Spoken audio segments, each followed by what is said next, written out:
Hello? Hello? Hello? Hello? Oh shit. Hello? Hello? Hi. Hello everybody. Oh gosh, why do I sound so weird? Is the mic okay? Hi. I don't know if any of you guys were just in Elira's stream. Am I really soft? Am I quiet? Really? I don't know. I think someone fiddled with the mic settings, so I don't know if it like I don't know how to I don't know how to do this. Hold on. Can I like let me touch. Oh, wait. Oh, I don't know how to use this thing. I don't know how to use the Yamaha soundboard. I mean, I guess I can increase the gain, I guess. Let me see. I'll just put like a gain. Okay. What about now? Question mark? I put myself like 5 decibels higher. Is this better? That's better? Okay. Alright. That sounds good. Oogie. Sorry, I was a little late. Well, actually, I wasn't late, but I had to wait for Awiwa to stop using this thing, so because she was doing her stream and I was just outside waiting patiently, but I did some shopping before, so yeah, I just came by and then she just finished up her stream and now I just took over, but I had to take like 10 minutes to set up everything, so but yeah, good. Well, it's good morning for me, but probably good night for most of you guys. Also, thank you, Marie. Thank you for the super. Your karaoke with Wheelo was so good. I hope you have a good stream today. Also, if you were to have an MC skin outfit for Enchanted, what would you like it to look like? Asking for a friend? Oh god. Oh no. This is a big question. This is a very big question for me because I haven't really decided what I want it to look like yet. Well, okay. I'm very, very, very indecisive about this still. But okay, so in Minecraft, I want to be like half witch, half barista, like I want to do both things. I want to be a witch, but also I want to be a boba barista. I don't know if the thing is, I'm not really like mermaid, like I never said I was a mermaid in that server, but I mean I wouldn't mind having like maybe mermaid inspired stuff, maybe, but I never wanted to like focus on that specifically as like my main thing, so I'm like kind of debating like how my Minecraft skin would look like for this type of role, and I think well, I haven't decided, but my tentative idea was if I'm gonna be a boba barista, I feel like something like an apron maybe would be nice. I don't know though. I don't know if I want to look like a Starbucks like barista type outfit, I was thinking maybe like it could be kind of like similar to like a maid cafe outfit maybe.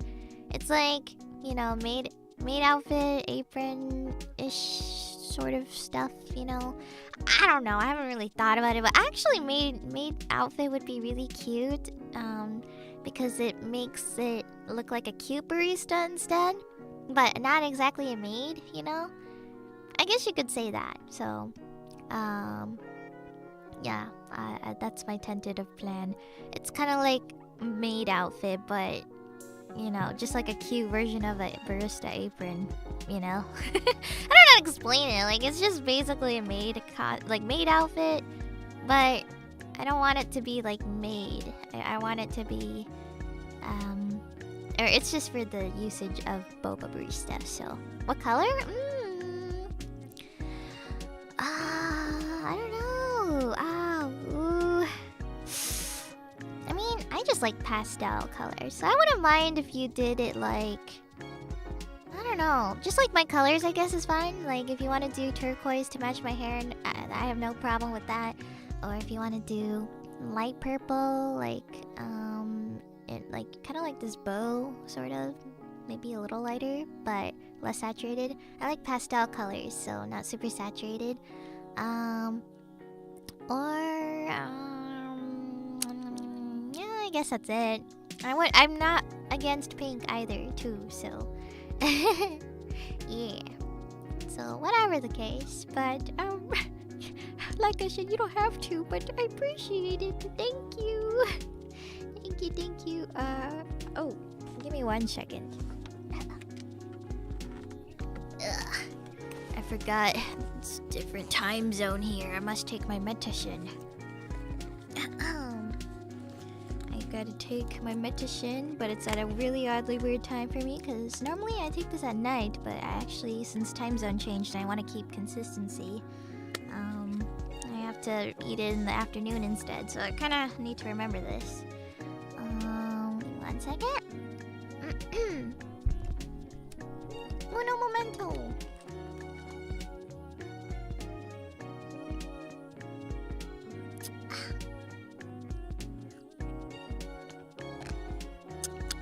Oh my god. Ooh, I've never had this drink before. Oh, by the way, I haven't eaten yet, so sorry. I'm gonna be eating during this stream again too.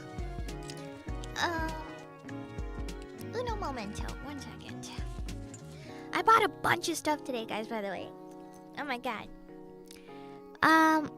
So I went to like a Sanrio store, and they're basically, I think Sanrio's 50th anniversary is happening, so like they're selling like a bunch of 50th anniversary stuff and like limited exclusive stuff.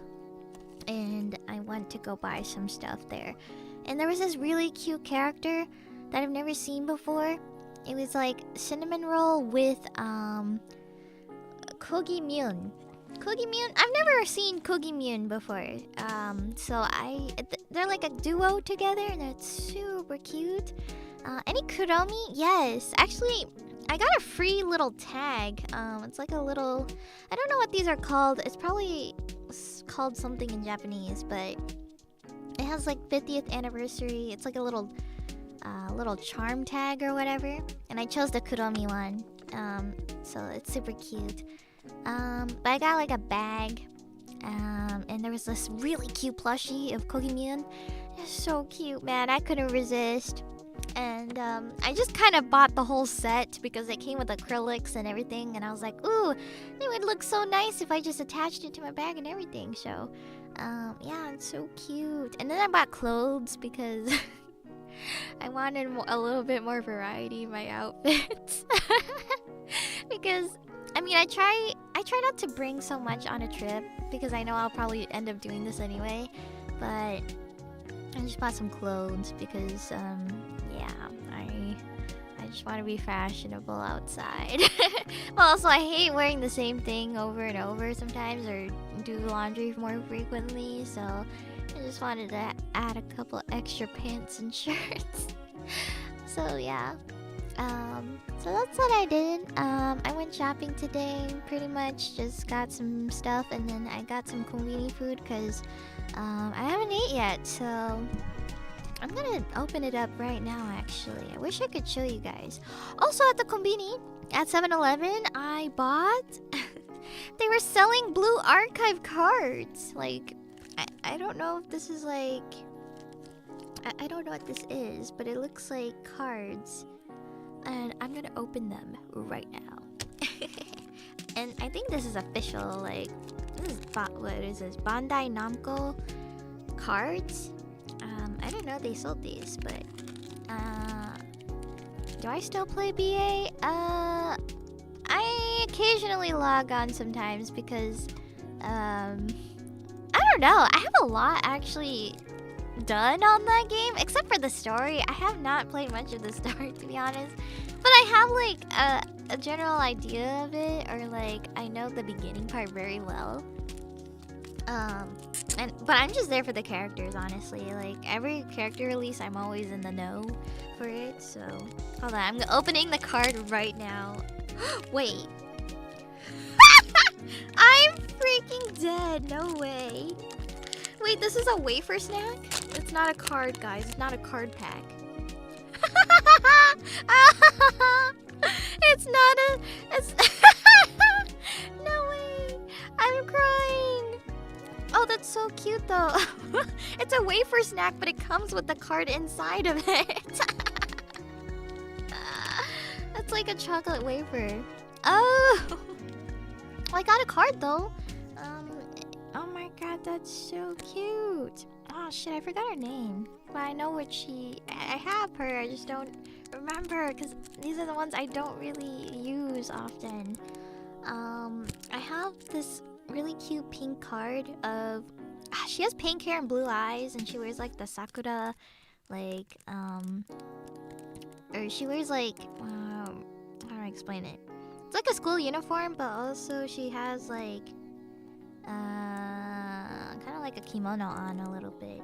And she has like the white halo on her head. I don't know her name. If I had the game, I would tell you. But, oh my god, it's so shiny too. Wait, oh my god. Oh, that's so pretty. Okay. I thought it was trading cards. I'm so sad. Well, now I have to eat these 2 chocolate wafers. Good thing I didn't buy too much, because then I would have to eat all of them. Hold on, I'm gonna open the next one.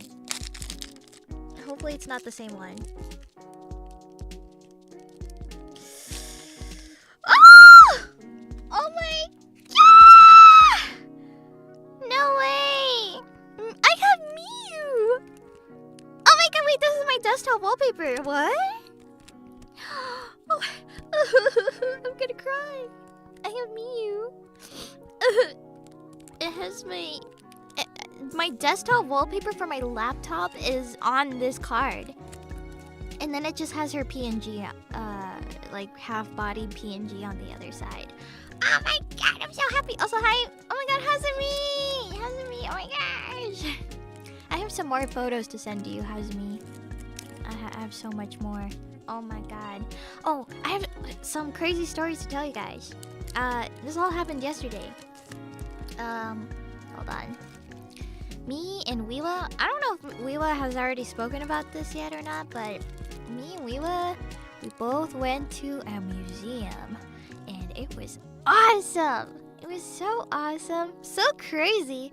Oh my god, we went to Team Labs, the planets one specifically, not the like other one. And oh my god, the freaking museum, it had like this water section, and you had to take off your shoes and your socks. And there was some section, there was like one section where you had to lift up your pants too, because like the water goes knee high. It was insane. Oh my god, I've never experienced this before, but we were at the museum and we had to take off our shoes, and you know, there was like locker rooms for it and everything. So we were barefoot in the water section. There were some parts that didn't have water. It was really funny because when we went inside, or like we went through the entrance of the water section of the museum, and we went through this really dark, scary hallway. And there were multiple of those, by the way. It was like this really long hallway for no reason. It's super dark, pitch black, but there's like some theater lights at the bottom. And yeah, there were so many sections where it had those, and I was like, why is most like 50% of this section like just the dark hallways? And me and we were getting really scared because it was so dark you could barely see. But yeah, there was like a water area or water, like they had like 1 inch level water like just pouring down on the floor, and you just walk through it. What if you had jeans on? I don't know. I really don't know what happens to the people who have like tight jeans on. I think I don't know. Like I think you just really gotta force yourself to, because there's no way you can get through that section without, you know, getting it wet. So I don't know. I don't think you can. They probably might tell you ahead of time though. You're actually supposed to like acknowledge it when you first come in. You're supposed to like acknowledge that, oh, there's gonna be water that goes up to knee high. So basically, they're not going to be they're not responsible, or they're not at fault for, you know, you not knowing this in advance. Because when you pay for the tickets, it asks you to acknowledge that there will be water and that it goes up to your knee. So if you come unprepared or like, so that's what that tweet meant. Oh yeah, yeah, that's what that tweet meant. That tweet was literally because me and Weaver were going, and we were like, we're going to get wet. Yeah, that was the out of context post. So yeah, that was it. And it was really cool though. The water felt so nice. There was like this one area where it was just knee-high water, and you're walking through it with like a bunch of people in the room. And they have like these pretty lights on top, and then they like reflect like fishes or flowers on the water, and it was so pretty. And the water felt really nice too. It felt like milky and like warm. It was like warm and milky, and it felt like an onsen experience, like but for like your legs and below. Or like knee and below, like onsen experience. So it felt really nice. So yeah, it was pretty awesome. And I took a lot of photos, and there was a lot of rooms that were super pretty, and a lot of the rooms have like mirrors and stuff. So there were a lot of times where me and we would almost run into it because you can barely tell sometimes where the wall is, and because it's just surrounded with mirrors. So yeah, there were multiple times I almost ran into a wall. So yeah.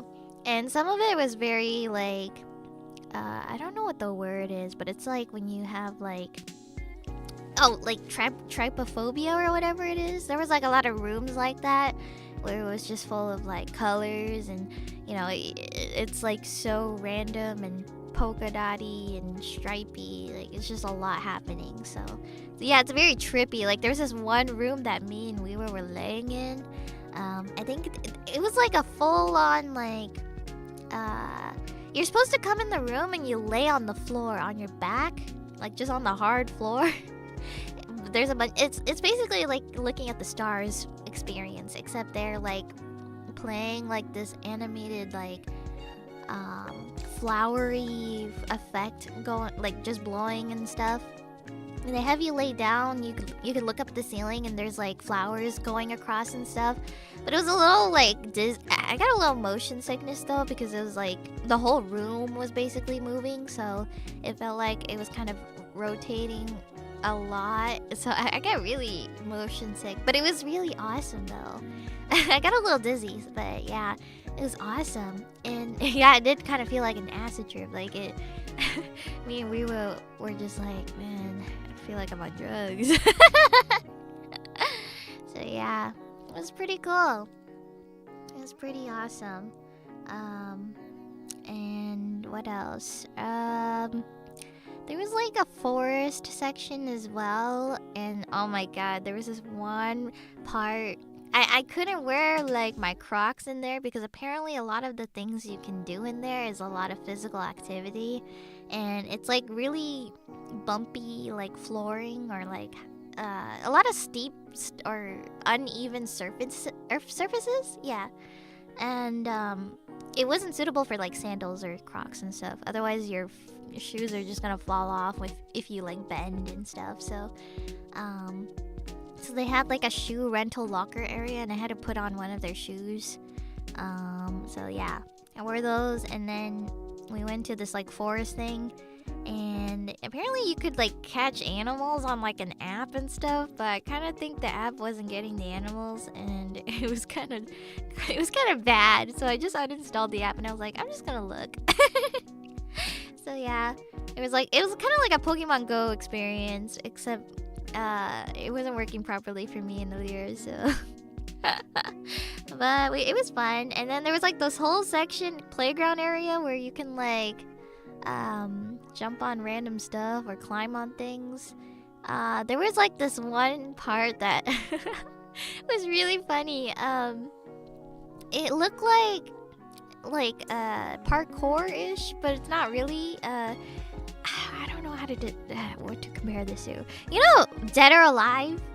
You know, in the volleyball extreme like game, they have like the pool hopping parkour game. They had a section like that, except it's on the floor, but they had elevated like cushioned tiles and stuff that was like a foot or two off the floor. They had a section like that, and me and Wiwa both went on it, and oh my god, my balance was so bad. My balance was so bad on it. Like I actually did fall, and like just once though, because I went there was like a skinnier square side and the other one was like bigger. I was put on the smaller square tile section area, and Wiwa was on the like bigger square side, so she had a better advantage because hers was bigger, but I was put on the tinier square side, so I had to challenge myself to balance on a very smaller square tile, so it sucked. Did they have cushions on the floor? No. I don't think so. I think it was like mattress flooring, kind of. Like a gym floor or whatever. Mattress gym floor texture? I don't know. I actually don't remember, but I just remember that. I mean, it didn't seem too difficult or dangerous, I guess. Like if you fall, I think you'll be okay as long as you keep yourself up, I think. So yeah. This was all done before your level 10 curry night? No, this was yesterday. Like yesterday during the day. Like after that. After that night. Yeah. It was after the karaoke, yeah. It was after karaoke. Yeah, after karaoke is when we went, so. Yeah, sorry, I don't know. Maybe the time zone is confusing. So yeah, but for me it was yesterday. Yeah. Hold on, I'm gonna try this chocolate wafer thing. I just want to see what this tastes like. I'm supposed to eat this. Oh! Oh! Wait, why does that kind of taste good? Whoa. ASMR. Wait, this is so good. What the hell? Do you hear every crunch? Oh my god.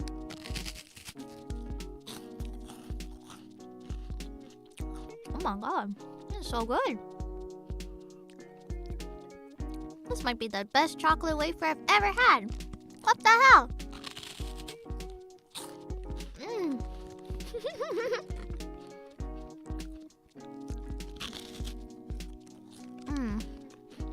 Wait, this is so good. For a collab item.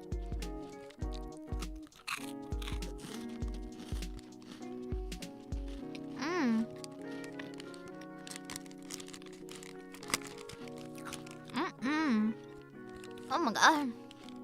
Oh. Wait, that's kind of good. I have to eat this other one too, so I'm gonna do that real quick.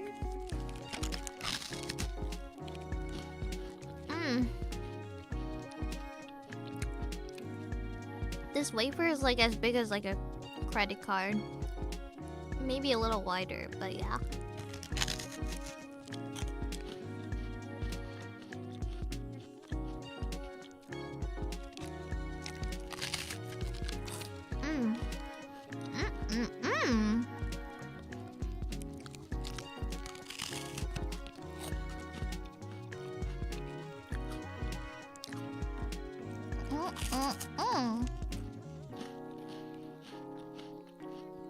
Oh yeah, we also went to eat sushi though. And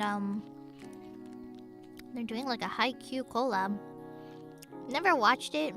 I probably should, but they're doing collabs and I was like, wow. And the anime was just playing on the portable device. Sadly, all the collab items were sold out though.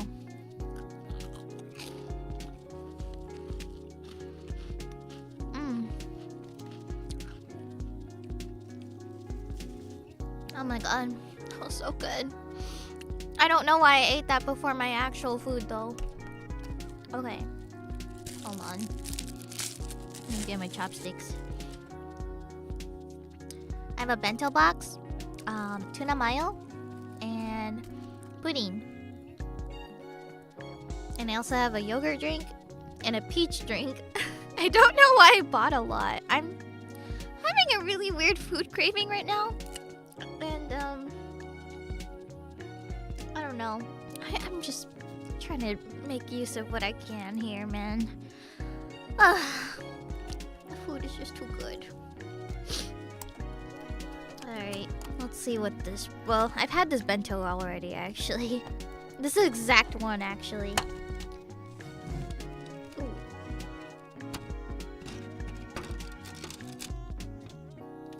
Ugh. Okay. My bento is, it's like rice with black sesame seeds on it. And it's got like this,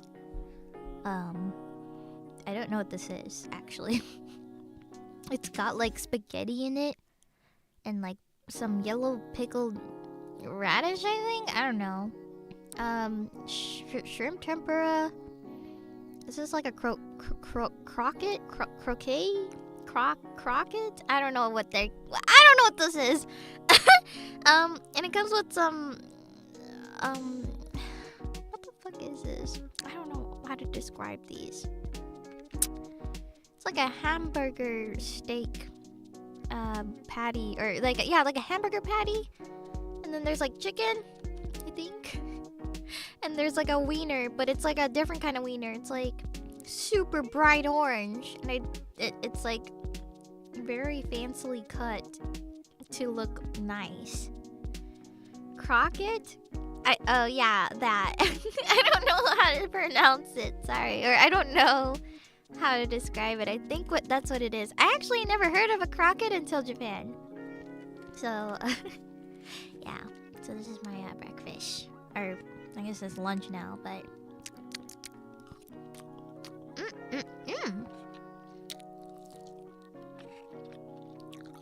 You guys wanted ASMR, right? You wanted ASMR?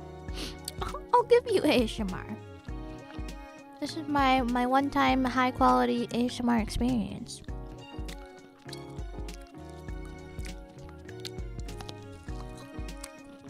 Oh my god.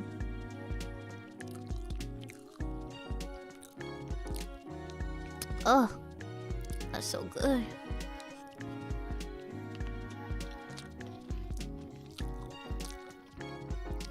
Oh my god.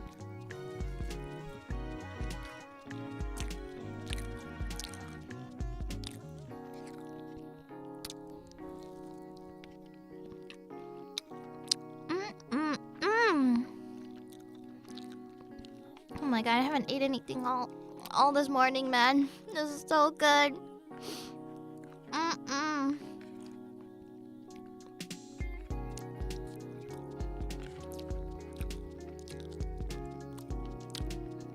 I'm trying to think what else happened.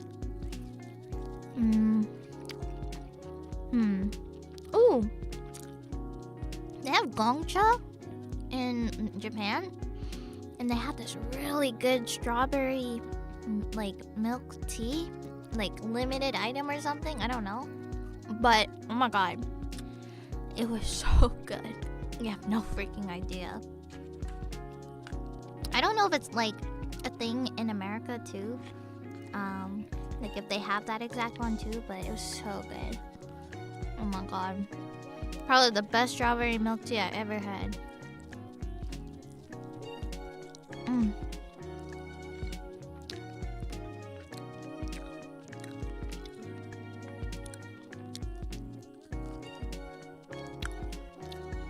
Gongcha, yeah.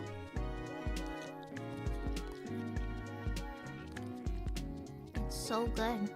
I don't know what exactly it was called, but it's like they have like a almond milk version of it.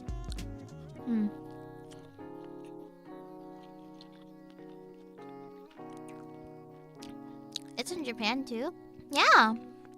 They have it in America too, but only in like select areas.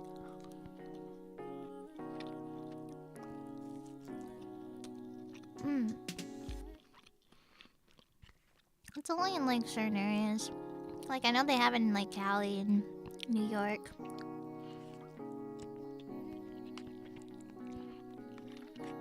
Man, this is so good. I'm gonna cry. It's so good. I'm not gonna have any of this later. No.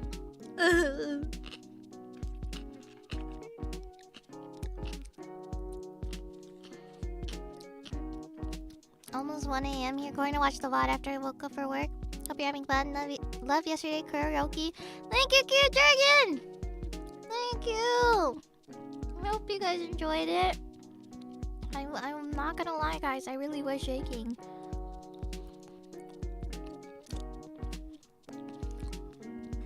Like before the karaoke, I sang my entire set list. Like before, when we were preparing and getting ready for the stream, I sang my entire set list because I was that nervous. Like I was like, can I get some practice in before we start? And I was practicing before because I was so nervous. I was shaking. I was shaking so badly. Like stage fright, scared. This is something that will never go away for me. I don't know why, but I just have really bad like stage fright. So when I know that I'm about to do something like be on stage or be in front of a lot of people, I get nervous. So it was so scary.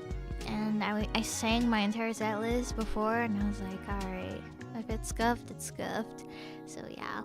But I wanted it to be scuffed at least, so, you know, it seems natural, or like, you know that we're actually doing it live, I guess. So yeah, I don't know. And I try to put songs I've never done on stream before too, so, or like on a VOD, I guess. So, you know, I tried my best. But I will admit, half of the songs I did already have sung before, probably at some point, whether it be through a concert or if I just sang it on stream one time, or I don't know, or a long time ago. So yeah, Hiroyuki-sama, don't notice me please. I'm not a great singer, but hey, I can be.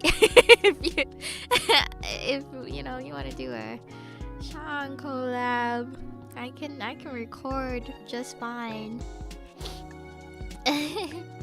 But yeah, I was very nervous. So yeah, you probably couldn't see it, but I was leg shaking the entire time through, and I was having a hard time breathing because, like, I don't know, I just get so scared and nervous that I start to forget how to breathe. So I'm like struggling to sing at some parts. So yeah, I don't know. I'm just not really a natural at it, so. But I did try my best. I know Liwa wanted me to be a part of this, so I did it for her actually, and you guys. I did it for her, but also I mostly, I did it for the both of you guys. You know me. I would have never done this for myself, but if it's for other people, I'll gladly do so. I'll do my best. So. Yeah, that was probably the I don't think I've done karaoke in a long time, so that was like, I think the last time we did it was like when I was in Japan last time. I think so. Or it was like when we were all in the same room. The big one. I don't remember. I think it was like last winter. Was it winter? I don't remember.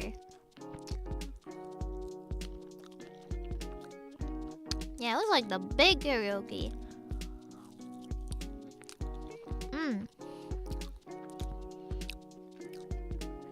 You should do more with Wheela. Karaoke or just in general? In general, I have Minecraft. I have my Minecraft bonding experience. Wasn't that long ago? Oh yeah, you're right. It's probably like last fall.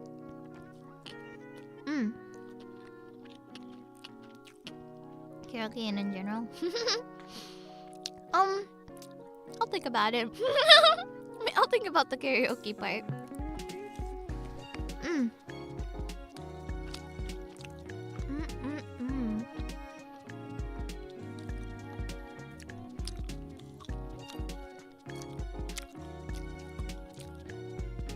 Love you, Finana. We crazy up here in chat, but we still love you lots. Yeah, I know you guys are crazy. I know you guys are crazy. Oh my god. Oh, by the way, I finally got my laptop working. So, I can actually do stuff I need to do. I was trying to update everything though. The Wi-Fi is so slow. The hotel Wi-Fi is so freaking slow, man. Last night, I brought my laptop and my setup to Leela's room. And she put on Winter Soldier. She immediately fell asleep like 10 minutes in. So I watched the whole thing by myself. I was just on her desk. And she went in her bed and fell asleep. And I was like, damn. It'd be like that sometimes. It was awesome though. I enjoyed the movie. I see the yaoi potential at the end. It was that scene where Captain and Soldier are fighting at the end. And, you know, Captain is just like, I'm not gonna do this because you're my friend. And then Winter Soldier, you know, he goes crazy and then he fights him and kicks him off the thing, the building or whatever structure. And then he falls in the water. And then he drowns. And then Winter Soldier, like, he starts to like regain his memory a little bit, or like starts to remember, and he goes and saves him and brings him to shore. And I was like, oh my god, yeah! It like awoken something in me. It was so good though. My god, it was like, man, I don't know, it was just so good. But yeah. Also, Black Widow, she's so hot. Oh my god. That funny scene where she kisses Captain on the escalator. I thought that was really funny.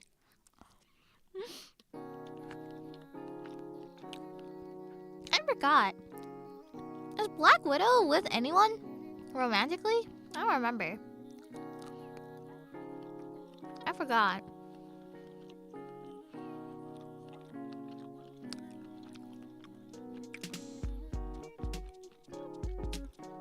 Iron Man and Hulk?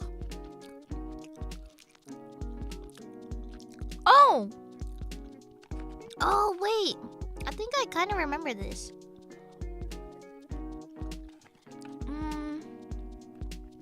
Wait.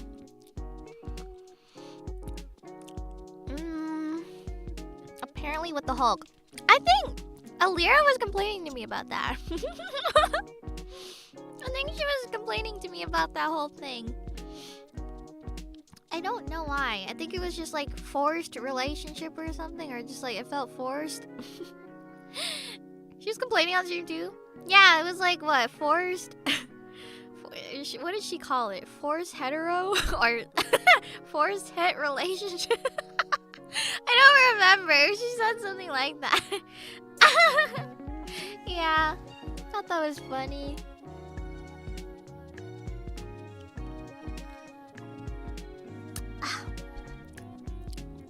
bad straight writing? Yeah, that's true. There's a lot of that. There's a lot of those guys. You know, there's this really funny Asian lady I watch on YouTube. She makes parodies of like movies. Specifically when she does like the shorts about females in superhero movies, and then she like pretty much does the whole stereotypes of the women, because that is how they portray women in these movies sometimes. Because I don't know, the way she role plays as the women in the movies is too accurate sometimes, because she'll like role play as like a female like woman in like a hero movie, like just a generic in general type one, and she'll be like, "Hey boys," and she'll like act all like super dominant and everything. And I don't know, the way she does it is so accurate as to how they portray them in the movies.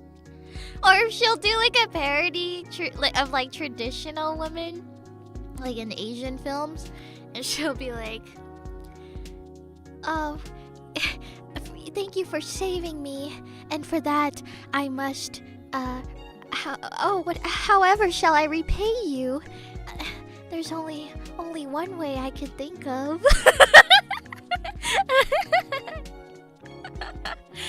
And she's basically role-playing it in the theme of like old-time Asian traditional times too. So it's like, you know, think of it if you're like in a Mulan movie.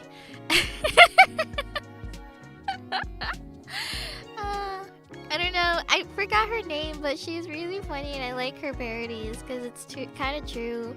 Or she'll like roleplay as like the stereotype alien woman, where it's like an alien human girl, and then, you know, a guy finds her and stuff, and you know, she basically roleplays as like the naive like alien girl who looks human, and she doesn't know anything about the human world and stuff, so she's basically basically innocent, you know, because even though she's like a really hot sexy adult lady, she's like still pretty much like acts like a baby because she's like so new to the human world and stuff. It's mostly in like sci-fi movies usually. So she was like stereotyping how like women are portrayed in those movies, and it's a little too accurate, I will not lie. It's so funny because like basically it's just an innuendo of the whole thing. I love fish. Aya! Oh my god. Aya, have you played Minecraft yet? We should play Minecraft together. I don't know if you... I don't know. Actually, can Minecraft run on your PC? I can't. My ISP can't handle it. No! Oh, it's your internet? No! Girl, we gotta help you. No! I wish you could play. I'm so sad. I wish there was a way to make it work. I live in the middle of nowhere, Fish. I can't help it. No, I'm so sad. You would have loved playing, Aya. Man. Are you able to at least play like solo though? If not multiplayer, are you able to at least try it on your own? I feel like probably the least you could do right now is play it on your own, right?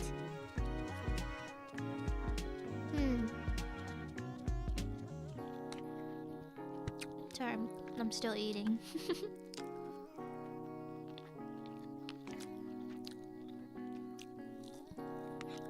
I hope she gets to experience it. It's so fun.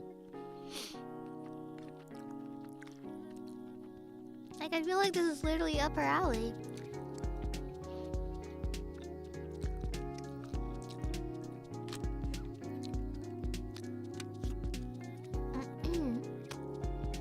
Also, oh. think I can play solo, but I don't want other members to have to avoid the server while I'm playing, so my connection doesn't get yoinked. So it's okay. I don't want to inconvenience y'all. Oh no! I meant like solo, as in like a solo server of it. Like, you can play single player, but still play the mod pack, you know? Basically. Oh, true? Yeah! I mean, I don't want you to, but... I want you at least to try, you know, the mod pack. I think you would really love it, though. But it would be so much better if your ISP just worked. It's still good to check out, though, I feel like. You know? Basically what I'm saying.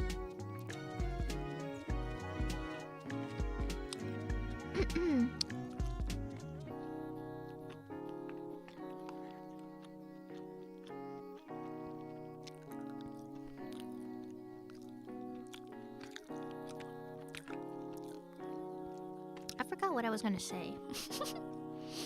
But like, guys, V sent me a selfie the other day, so how does it feel to be on that side? Wait, I can send you another one that I took. Give me 1 second. I took it today. 1 second.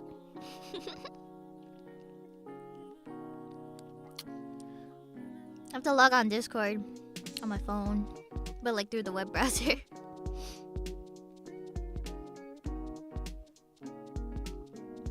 I went shopping, so I took some. I took a couple selfies.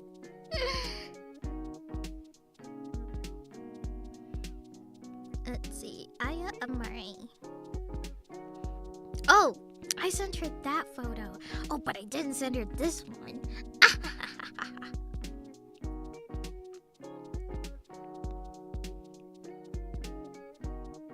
Oh, and I guess this one too, huh?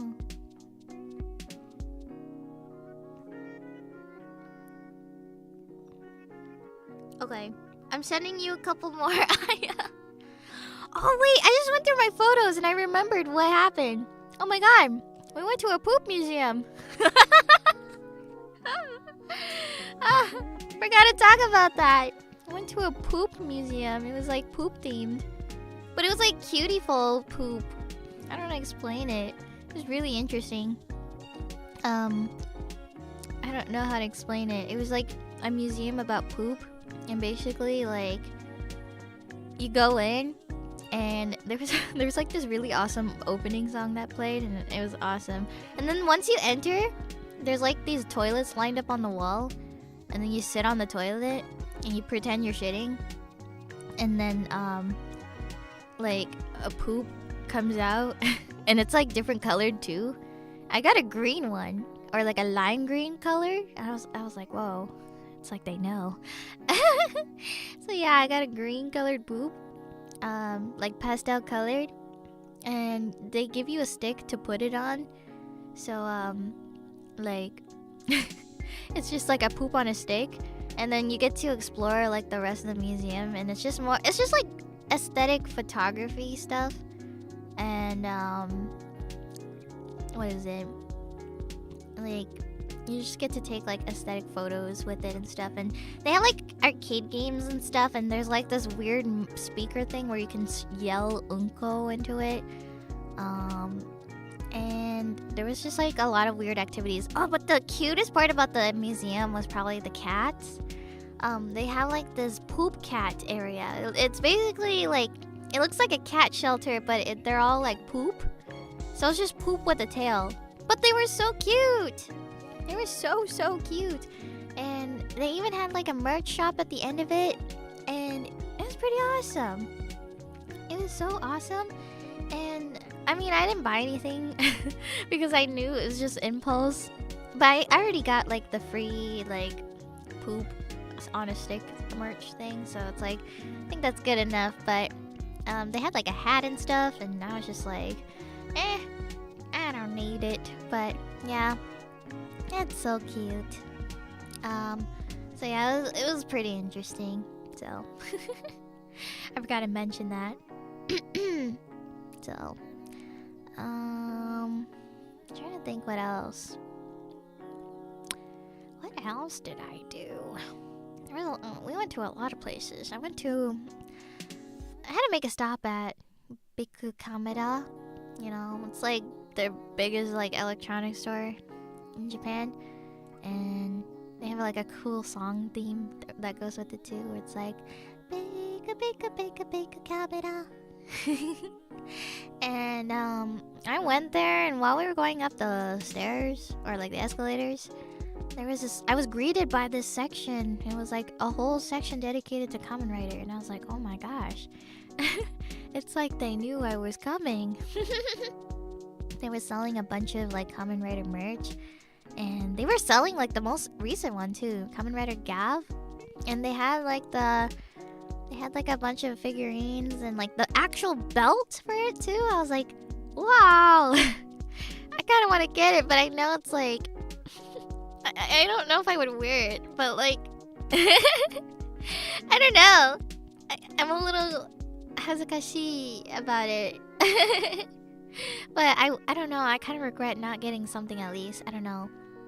I was debating, but kind of wanted to get one or something of it. But yeah, it was pretty awesome. And I just looked around. They had some cool like I looked in like the PC section, so they had like a bunch of keyboards and stuff. They have like, I don't know why, but I've never actually like, I don't think I've been to a PC like section where they had like different size keyboards. Cause like whenever I go to like an electronics store in America, they just have like the default full size keyboard size, you know.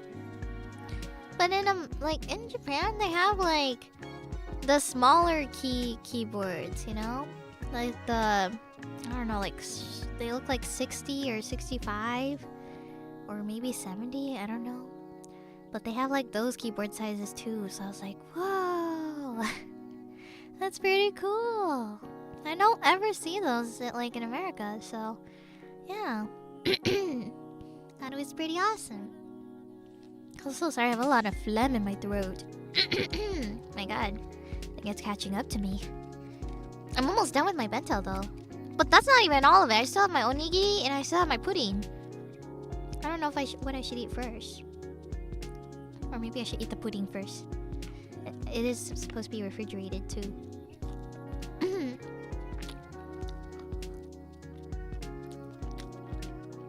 What keyboard do I have? It's custom build, but I kind of need to go back home and check because I don't actually remember.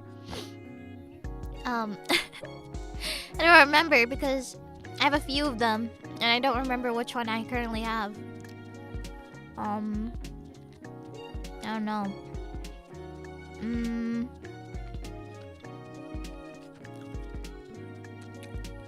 Yeah, I don't remember. Shit.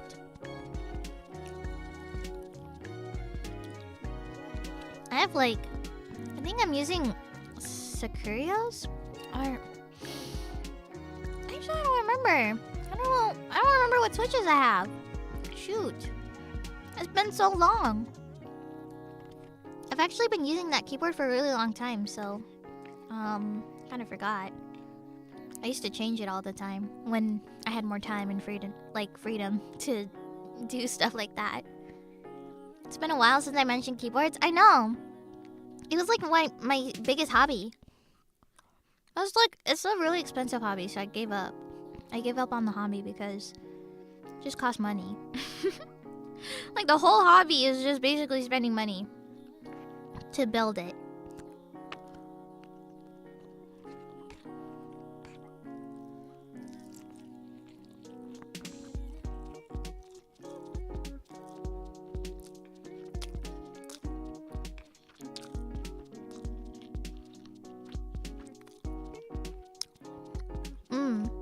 Silent linears? Silent linears are the superior. I'm just saying, guys.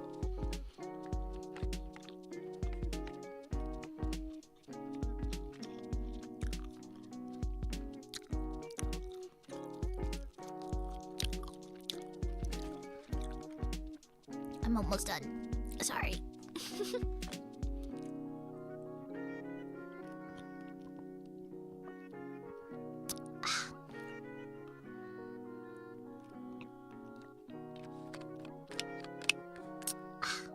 Ah, this is so good. I'm gonna cry.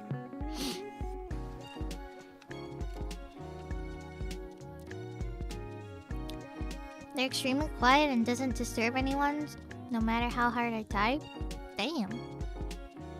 I only get... Okay, the reason why I get silent switches is mainly because my walls are kind of thin. So you can, like, hear a lot of things. And the last thing I want is for anyone to think or know I'm like, wide awake at, like, 5 a.m. So I stick with silent keyboard because I don't want anyone to know that I'm still awake at like 5 to 6 a.m. That's my, like, one of the reasons why, like, there's a lot of people who are like, why don't you just get tactiles, you know? And I'm like, they're still kind of like a little loud still, like medium noise, so you know, I just think they'll hear that. So it's not that I don't like them, don't get me wrong. Actually, I would love to go back to novelty creams because those were my #1 absolute favorite ones. And I would miss to go, or I would love to go back to those. And maybe for my next keyboard, I have an unbuilt keyboard part, or what is it? A long time ago, I bought like this case for it, the main board, but I didn't put like switches on it or anything, so I can. But I don't have a lot of time, so I just give it to my mom. My mom is also a keyboard enthusiast, or you know, got into it as well, so when I don't have time and I know that she does, I would give it to her. I'll be like, here's the parts, just can you put it together for me? And she'll do it. She actually did for my current keyboard too. She'll like lube all the switches and everything for me, so it's kind of nice. But I probably wouldn't do that to her now though, since she's pretty busy. She works 2 jobs, so I just haven't really thought about like doing anything keyboard stuff related for now, so yeah. So that's pretty much it. Okay, hold on. I have like one more bite.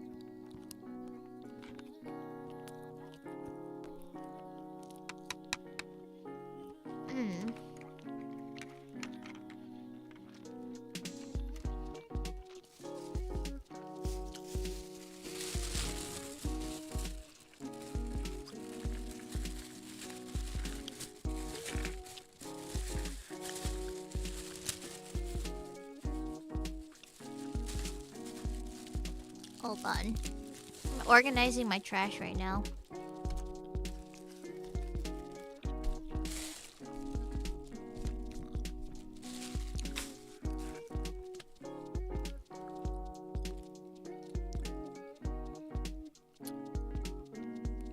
I just see notifications from Aya just barking and gurring at me.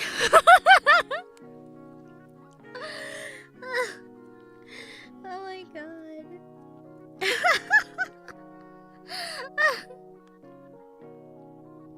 I just saw this, oh my god. It's because I sent her photos of myself. I feel the same way though about Aya. If I ever see pictures of her or just see her in person, I am the exact same. God.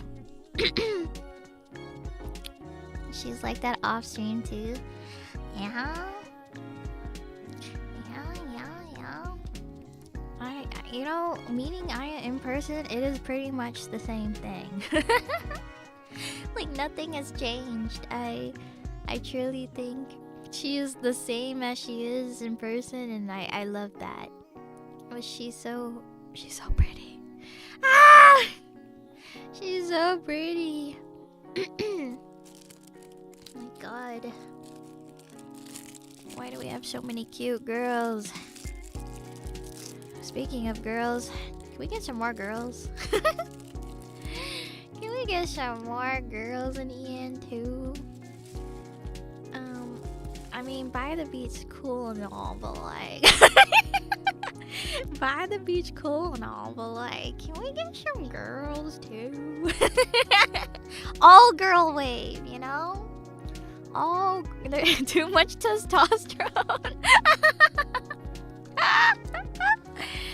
You know what's really funny? Like, I feel that way like so much, but at the same time, it's also hard to avoid it sometimes because... Well, for me specifically, it's just really hard to avoid that because a lot of the games I play or the things I like, unfortunately, a lot of the guys just seem to like that too, so... It's really unavoidable sometimes, but I do pray and hope that I can have more girlies who are similar like me too. I need more. Like, Hazumi is like the best thing to ever happen to me because I feel like I can play anything with her. I can play Rivals with her. I could probably get her to play like other similar games too. We played Roblox together. So yeah, I don't know. I need someone like that. I mean, I already do, but like having more is awesome too. Oh my god. Wait, hold on, guys. This pudding ASMR is insane.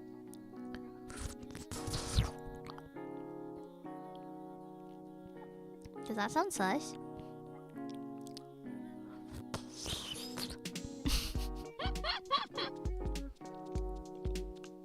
I'm slurping it or like sucking it. Oh my god.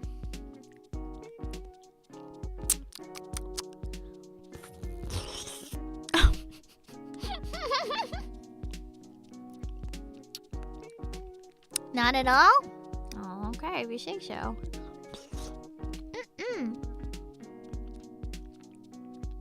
Maybe I'll save this onigiri for like later. I'll probably go for like 2 more hours. I only plan to just talk for a few hours. I don't want to make money sound wait for me all day, so so it's just a few hours of yapping is all. I didn't really have anything planned other than to just talk about random things, but I didn't have anything planned. Actually, I think that Awiwa did the same thing too. She just had nothing planned. So I also had nothing planned too. Just whatever comes to mind or if I remember something. I mean, there's a couple things I kind of remember. I saw something really wholesome when I was flying over here. I was on the plane, or trying to get to my plane, and there was this like cute... There's like this cute white family. And like there was like 2 kids, they, you know, non-Japanese, and these 2 little like kids, it was like older, or it was like a kid who looked maybe like 7 or 8, or actually maybe 8 or 9. There was like a kid that looked 8 to 9, and his younger sister who looks like 5 or 6 maybe. And while I was like in line to get inside the plane, I was like right behind them, and they were like yapping a lot too. But the 8-year-old boy, I don't know how old they were, but he started randomly trying to speak Japanese, but it was like pretty cute though. It was like pretty wholesome actually.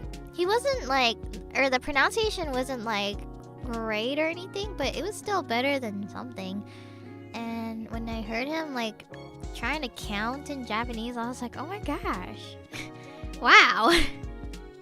That's kind of crazy how they learned how to like speak a little bit of Japanese, even if it's not great and all. But That's impressive. Like, for their age, I was pretty impressed. I was like, whoa. And they didn't seem to look like they were, like, mixed or anything, like mixed Japanese or anything. It was a complete white family. So I was like, I don't know, like, I think this kid just went out of his way to learn it. So I was like, whoa. That's pretty impressive. I was like, wow. When I was 8 years old, or, you know, that age, I wasn't even thinking about languages. I could barely speak English. I barely could try to speak English. Like, I was just impressed by their Japanese speaking already. Oh my god. So, yeah. So that was something cool I noticed. And I think I already mentioned this one already. I was on the plane and I thought I was the only one in my seat or row. I had a lucky seat where it was just like 2 people and not like in the middle with like 4 others. I was like on the side, and it was just, I chose the outer aisle because I like to use the bathroom a lot. So I always try to choose the outer seat if I can. And this random girl, this girl who looked maybe like a little younger than me, maybe, came and sat next to me, and she started small talking to me, and I was like, whoa. I didn't know she was gonna talk to me, because usually people who are my age or a little younger, like young adult or teen, maybe, I don't know how old she was, but you know, I always assume they don't want to talk, because I feel like older generations usually start to get a little more introverted, or like just on their phones, or not talk very much to others. So I just kind of assumed, but she just started talking to me, and she was like, hi, my name is, and I was like, oh my god. I was so thrown back, and I tried to keep up and match her vibes, I guess. So yeah. And then she started asking me like, oh, have you been here before? Have you gone to Japan? And I was like, yeah, actually, I've gone a lot of times for work. And she's like, oh, what do you do? And I was like, well, I thought it was okay to just say I like stream. Or like I'm a streamer, because she seemed like a normie, and I don't think she seems to know what VTubers are. So I just kind of said, oh, I just do some streaming. And she was like, oh, okay. And that was it. So I was like, alright. She was unfazed by it. So I was like, alright. And then I was asking what she was going to Japan for, and she was like, oh, I'm going to see my uncle who lives in Japan. And I was like, oh. And I was kind of shocked, actually, because she, I don't think she looked Japanese, actually. Or like just non-Asian in general. So I was like kind of shocked about that. I was like, well, like, what do they do? What do they do in Japan? You know? So yeah. I was like, wow, that's cool. And she was like, yeah, have you been to, and she couldn't remember the name, but she was trying to pronounce it out loud, and she was trying to say Nagoya, but, she was like mispronouncing it or just saying an entirely different word because she couldn't remember it. So I was like, oh, do you mean Nagoya? And she was like, oh yes, I want to go there. I want to go to Nagoya and this place and this place. And I was like, oh, that's cool. You know, and I was just telling her where I've been to and stuff.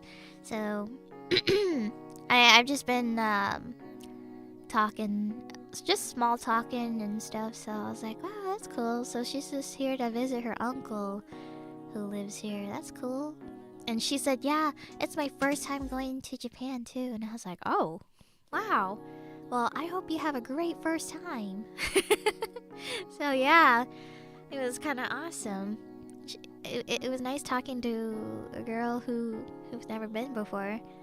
honestly, I like those type of conversations. It gets me very brain rotted about Japan because I'm like, oh no, I'm gonna start giving her lots of things to talk, or start telling her a bunch of things, like what to do in Japan and stuff.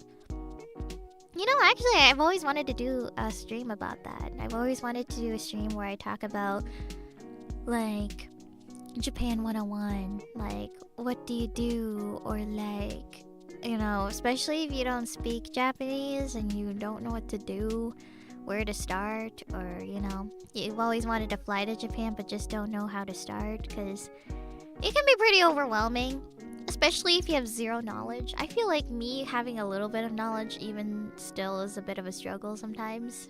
So having zero knowledge, I can't even imagine being in that position. Because if you can't read characters at least, then it might be very difficult. Because I've been able to at least get by because I know how to read the basic hiragana, katakana characters.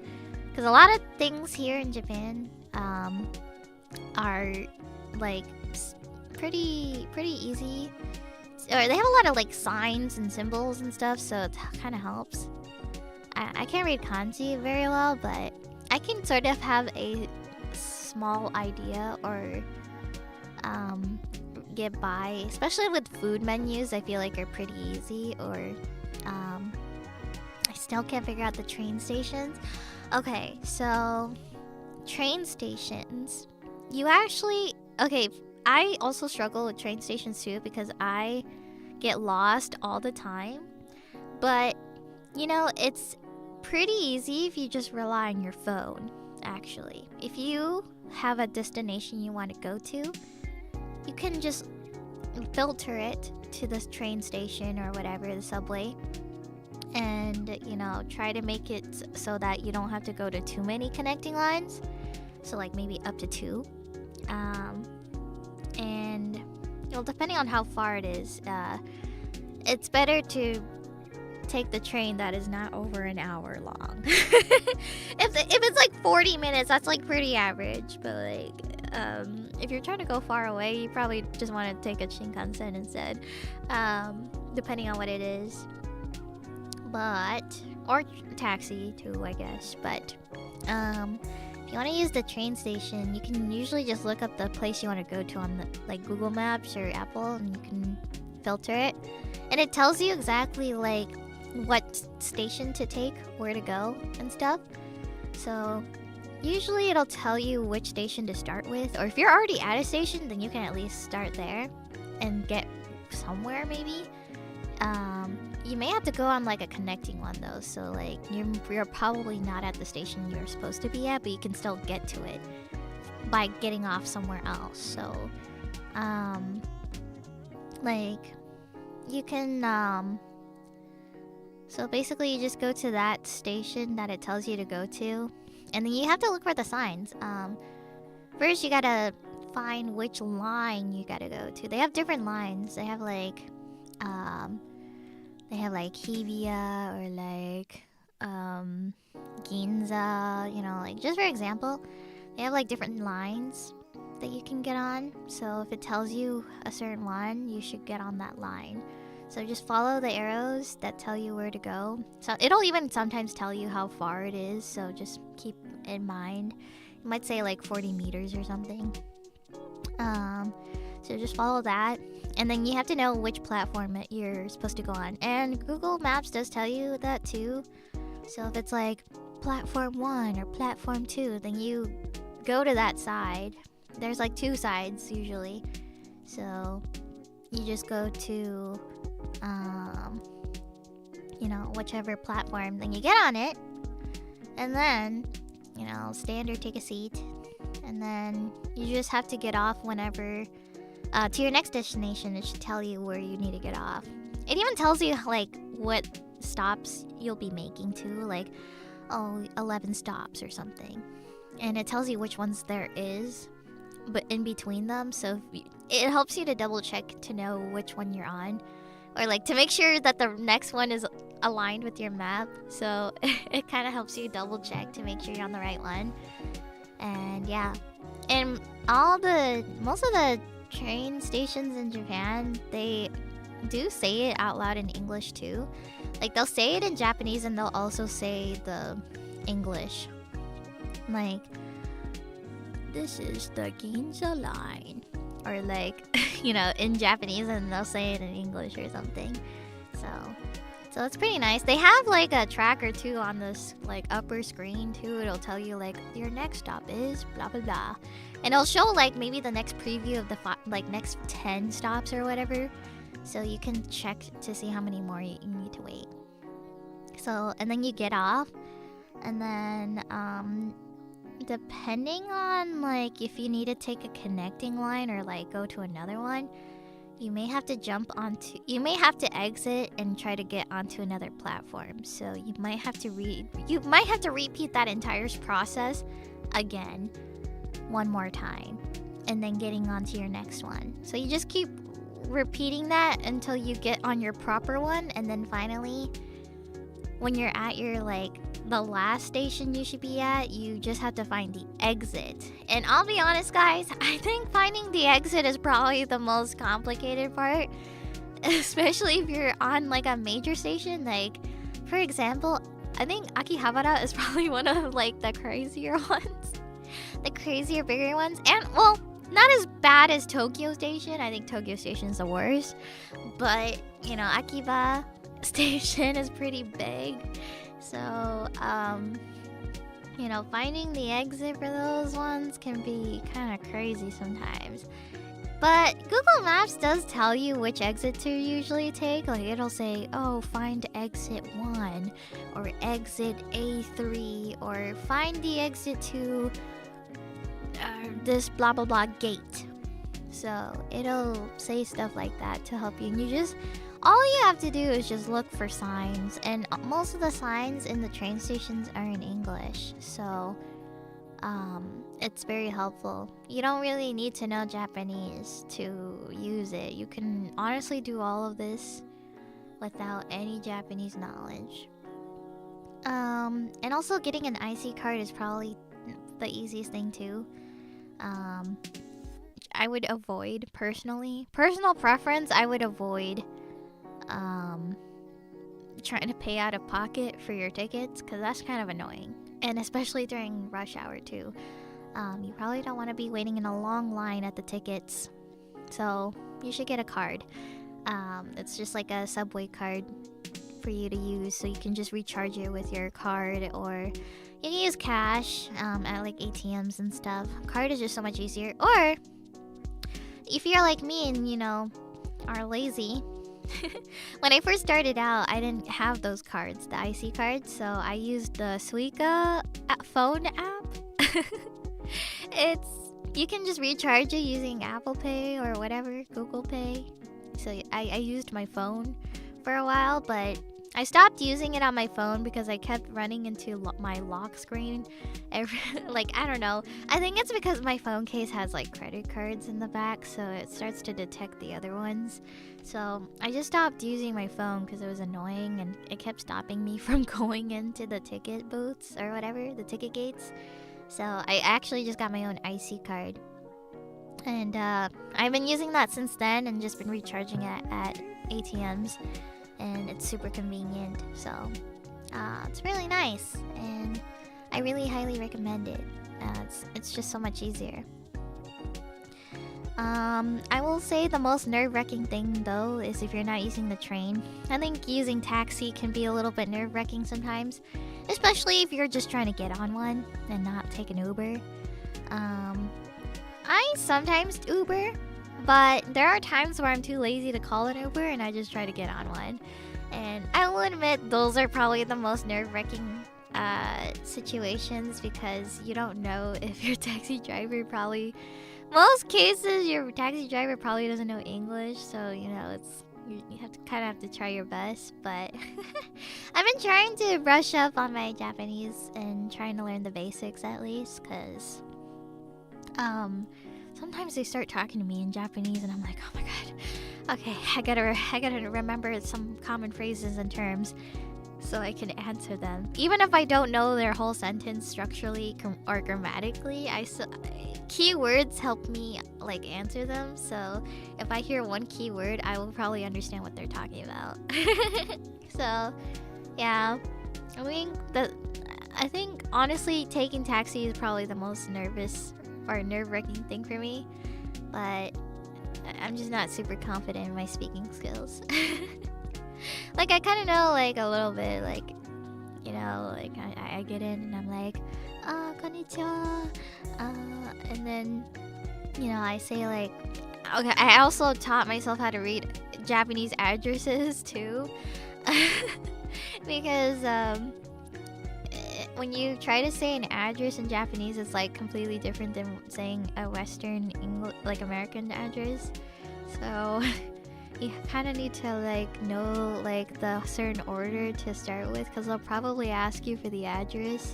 So you have to kind of know how to say it so you can, you know, navigate or tell them. And you're supposed to start with the city. So for example, if you're like like what's an example, like what is it, like Shibuya-ku.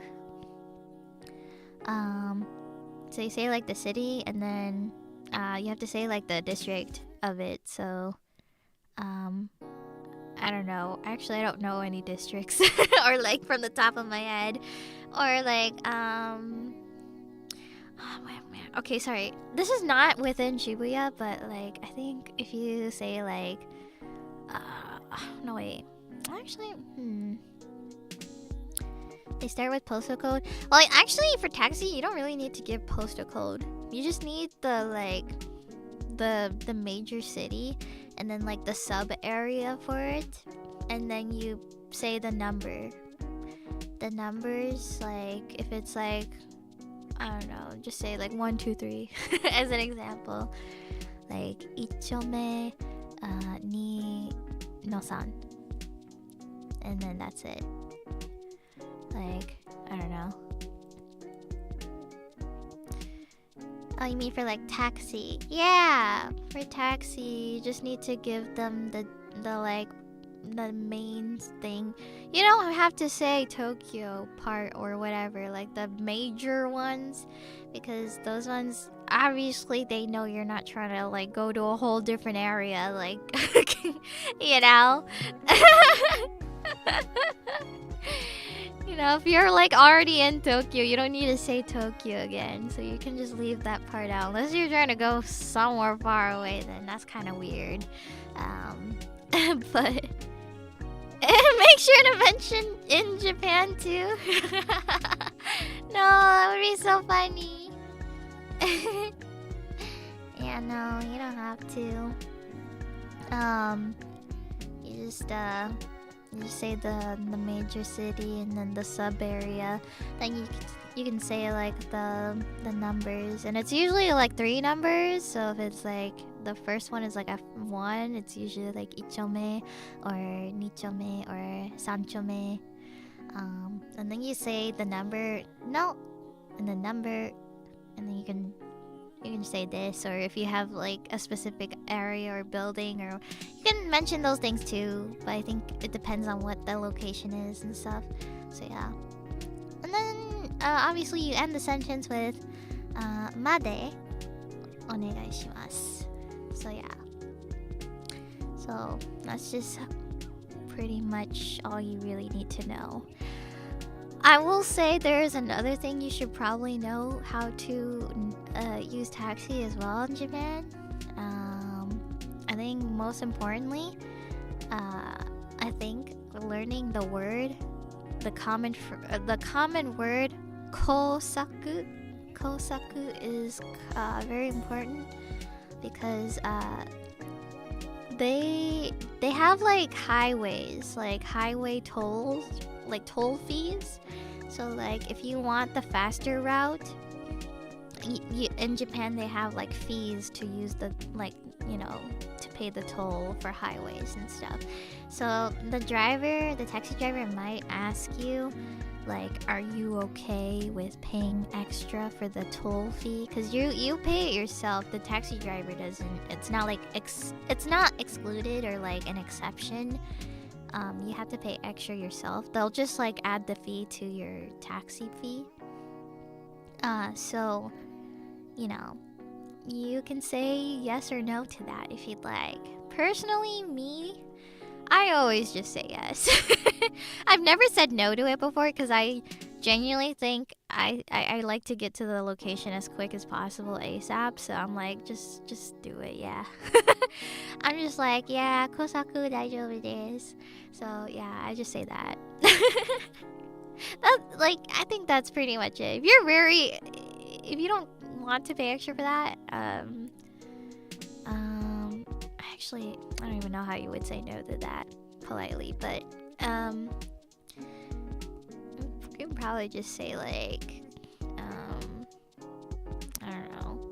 You could probably just say daijoubu desu. Like, I'm okay.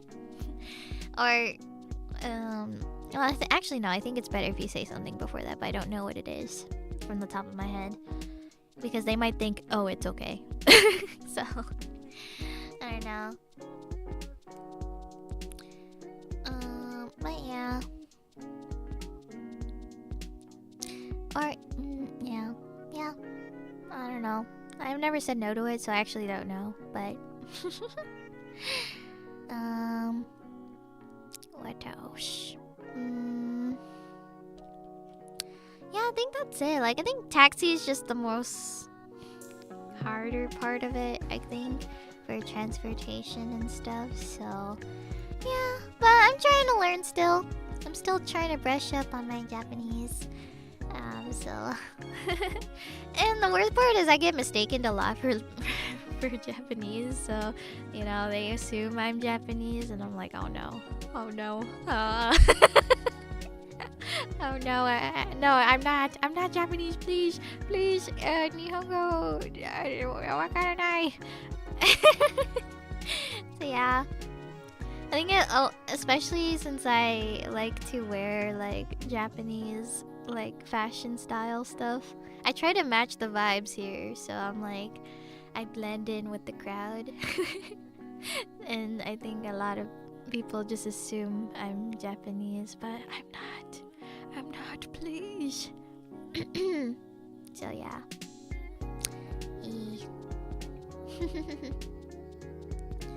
You blend in too well, yeah. Among Us. Wow. Finana-chan, konbanwa. Ah, konbanwa. I gotta eat my pudding. I'm gonna eat my pudding right now. There's so much pudding.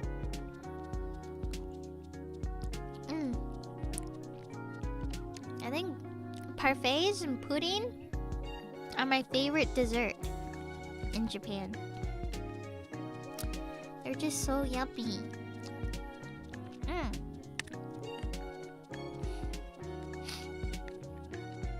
They just hit different. I don't know.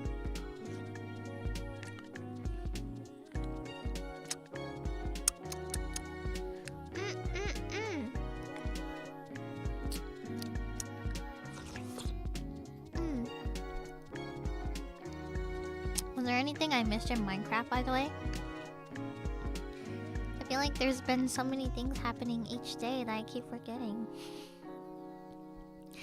Actually, yesterday, I watched this one, I don't know if it was a clip, but Weewa was playing it out loud and I was dying.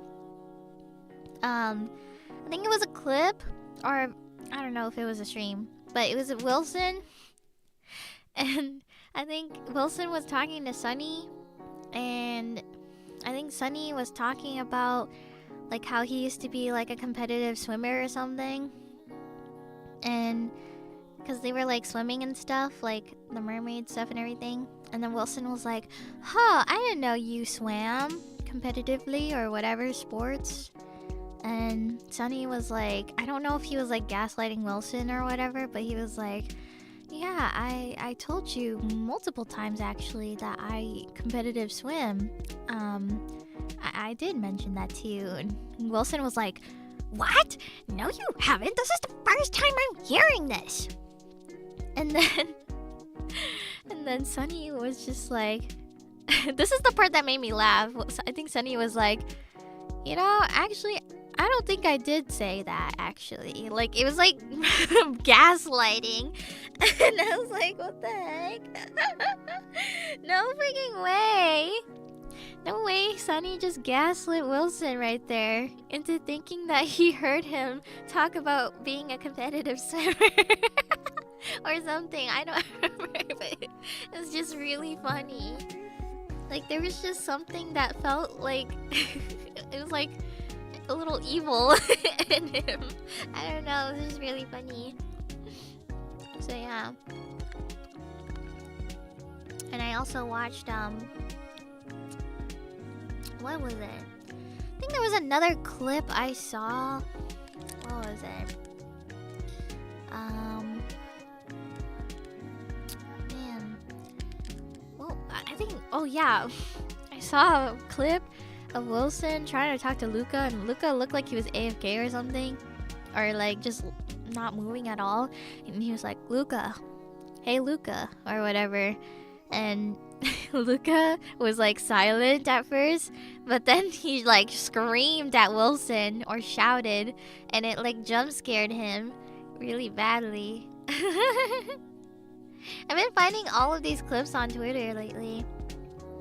Like just throughout the day, whenever I have a chance to just like sit down somewhere or eat, and I'm watching like or scrolling through Twitter or watching their streams, I always feel like I'm catching the most funniest moments of their streams. So yeah.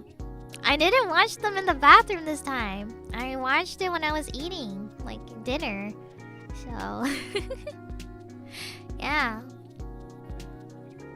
I'm missing out. I miss Minecraft so much, guys. You have to keep updating me, because I don't know what's been happening so far, if there's anything new. I think Luca finished building, or is starting, or in the middle of making a prison? Question mark? I think? Or, I don't know. He's been building something, and I don't know if that's finished. I've also been seeing Rosemi fall into his trap a couple of times, too. They're making a jail?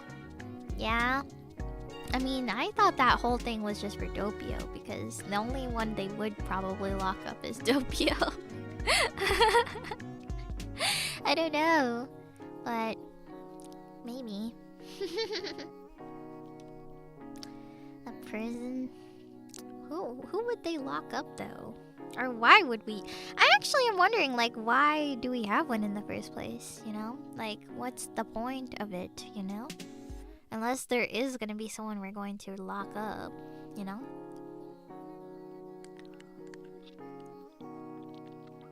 Doppio got killed by Wilson? Luca issued a court date to Wilson? Really? No way. What?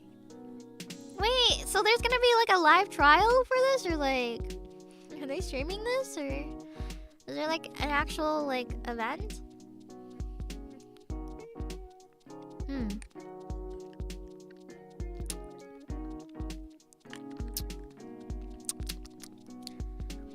There was a trap in front of Rosemi's house, and that's messed up. I gotta watch out for me though. When I go to my house, I hope there isn't one too. If I see anything suspicious, I'm not going to step on it. Or break it.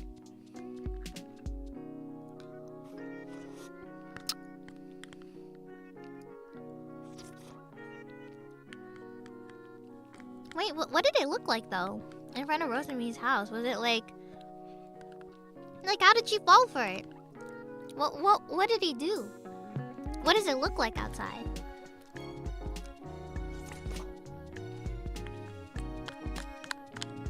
I'm gonna see if I can drink this pudding to eat it quicker.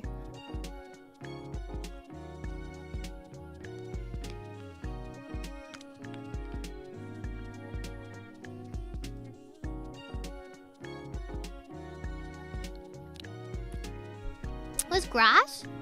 She tried to get revenge by hiding his bones, but hid them like a block away from where he had them before.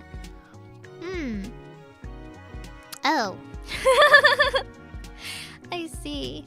Wait, so it's just like a grass block, like in front of her door, or like, and she like what? She hit it, and then the trap like happened, or like, how did it work? Did she have to like break it, or fall into it, or go on top of it, or like how does it work? The contraption or whatever.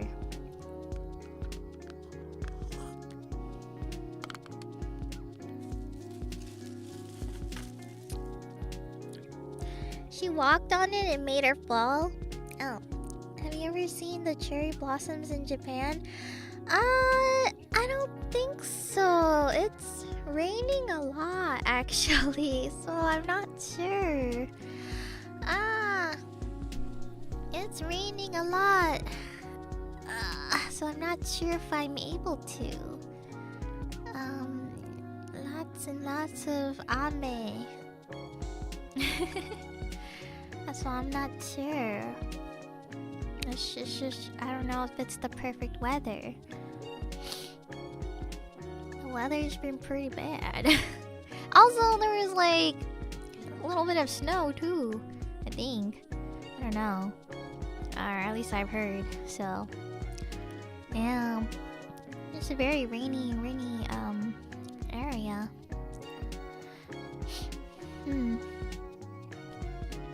I do want to go see cherry blossoms, though. I'd never seen it before. I don't think. I would like to go. But I hear, I think it's very crowded, though. Or like, you know, overwhelming and just lots of big crowds and stuff. Has it been cold? It's been cold. At night, usually. Oh, actually, during the day it is pretty chilly, too.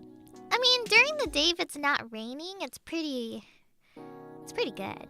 Like, chilly, but like not too much. Like, I think you can get by with like a sweater. But when it's raining and it's nighttime and windy, it's super cold. And I'm just glad I have a very good jacket that can block away all of the cold. So but I don't know. I've been wanting to get a different jacket, but it's just kind of impulse thinking, because I want a black jacket instead, because I have a light colored one and I occasionally want to not wear white sometimes, or like lighter colors. I want to be dark and dark and edgy a little bit sometimes. So today I did went to go shopping a little bit to see if there was any, but I don't know. Some of it I kind of talked myself out of it though, because I was like, I don't know, I already have some at home, but oh, I don't know, I have too many black colored clothing already and stuff, so I don't know. I regret not bringing like a black jacket though, because occasionally I do want to wear dark colored clothes sometimes and stuff. But I do like to wear cute stuff out in public, like white and pinky girly colors. I don't know, man. My mood changes every day. One day I want to wear girly white pink clothing, and then the next day I want to be like black, dark, edgy goth or whatever. And I just can't decide which one sometimes. So I'm very indecisive. I want the best of both worlds. I want to be both. So yeah, I can't choose one or the other. Okay, Hannah Montana. Oh my god, speaking of Hannah Montana, I think Wheela was trying to show her like Disney Plus account when she was trying to find Winter Soldier, and I saw Hannah Montana as her like recently watched TV show, and I was like, Hannah Montana? And we were always like, oh yeah, I was watching that with Millie. So, or I think it was Millie. I don't know if Anna was in it too, but she mentioned something like that, and I was like, oh, I see. You got the best of both worlds. Mix it all together, and you know that is the best of both worlds. God, that show is so iconic, though. I think, oh my god, a recent clip actually came up about Hannah Montana the other day, and I thought it was really funny.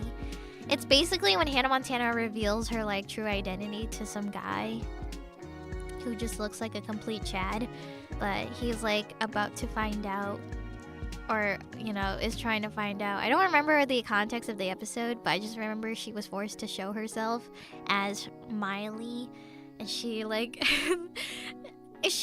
okay, so she doesn't have the wig on yet, so she's like about to reveal to him like her secret.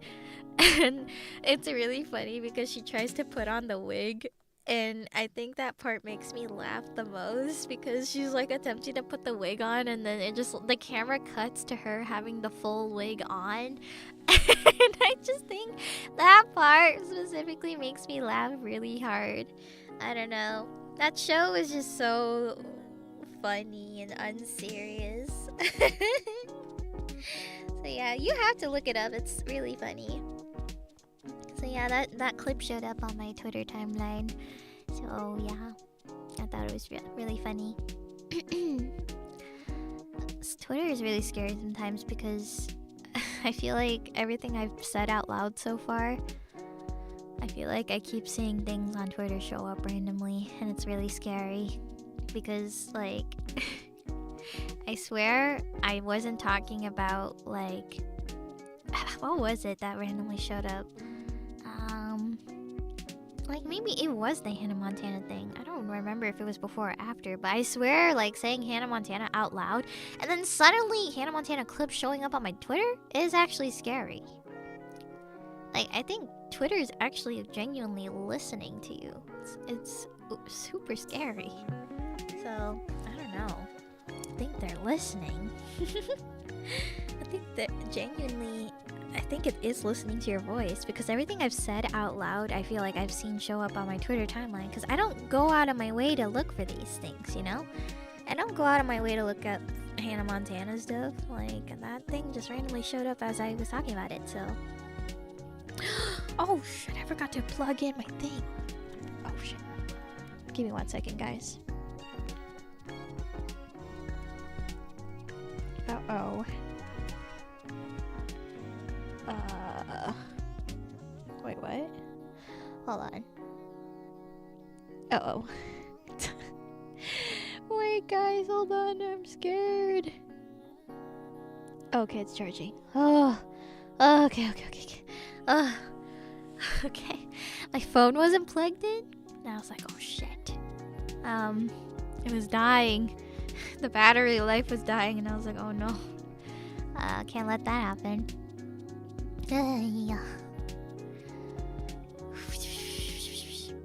My friend kept on screaming F1 Yowie into my phone, and F1 Yowie twits started showing up.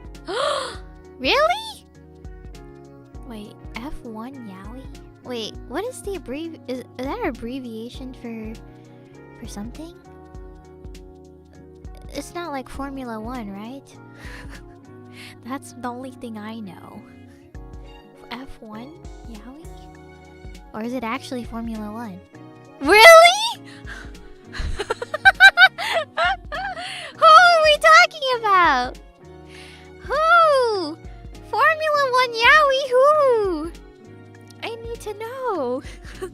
Who is it? I haven't been caught up with Formula 1, but... Wait, that's so funny. Who though? Who's the shit Yowie? And tell me the context of it too. I'm not very up to date, because I haven't done a Formula 1 stream in so long. I think I might have unsubbed to the live streams because I haven't been able to watch consistently every race, so I've just been like I've only just been keeping tabs on like Twitter now, if I can. So there's surprisingly a lot. Really? Okay, but what? There's enemy rivals. My God! Enemies, rivals, F1 Yaoi too. Wait, but who? Now I want to know. Max and Lewis definitely. Okay, that was the first thing that came to my mind. Height difference Yaoi with Yuki Tsunoda? Oh my God! No! Wait, how tall are they?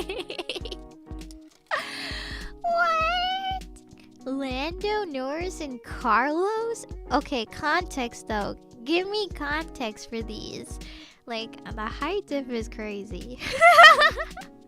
Wait, now I'm genuinely interested. Carlando is their name? Wait, is this my way to come back? Is this my way to come back to Formula 1? Is Yaoi? No way. Because they're close friends? Oh. I do need to, like, catch myself up because I don't actually know any of the lore of each of them. So I may not have any context or any context to their relationships to each other. So Carbono. Carlos is at Williams with Alex Albon, and their official name is called Carbono. I think it's Yuki Tsunoda with Pierre Gasly. Oh, wait, how tall are they though? Is Yuki Tsunoda the shorter one? just my assumption, but that's so cute though. Oh my God, Max and Danny Ricciardo, the hot one.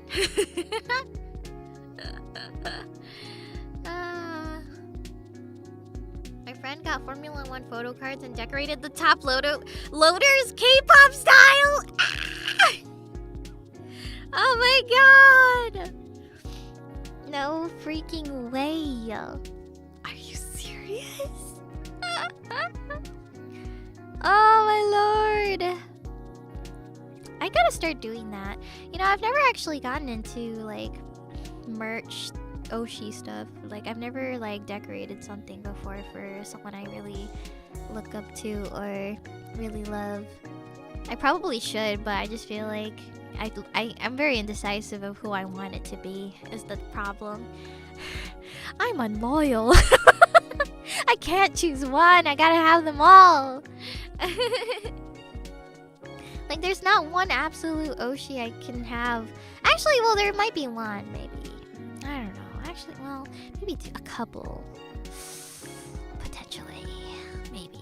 I don't know. No, see, I'm indecisive. I can't decide who. In a new arc where Hamilton is navigating his new relationship with Charles after leaving George. Oh my God. Maybe I gotta get back into watching these again. Man. When in doubt, Silas. 6 inches between Yuki and Pierre? Oh my gosh. Damn. When in doubt, Silas, man. You know, I actually really started to get into Silas a lot. Like, I did Caleb's story first, but then I went back to finishing the main one and then catching up to Silas's story. I will not lie. I think Silas's story arc was more interesting than the main one, actually. Like, I think I like Silas and Caleb's side stories a lot more than the main one. I don't know. Is it just me? I felt like the main one was kind of meh. It was okay. But whenever I got into Caleb and Silas's, I was kind of locked in. I was like, damn. I don't know. Something about it just hits different. I don't know why. Maybe because I just like... I don't know. I think I like the guys' personalities better in their stories. I don't know. My phone has no space for latch. Well, there's other ways. There's other ways, guys. I'm just saying. Are you technically related to Raphael, perchance? Oh. You know, I didn't think about that. Maybe that's why I'm not into Raphael. I mean, I kind of liked him a little bit, but maybe that's why I didn't like. Well, I mean, I don't dislike him, but he's not like my favorite, but maybe that's why. Because I know he's a mermaid, you know, or merman. So for me, I'm just like, I don't know. It's like trying to be with one of your own kind. So I don't know. Cousin. Oh God. Other ultimate games you want to try?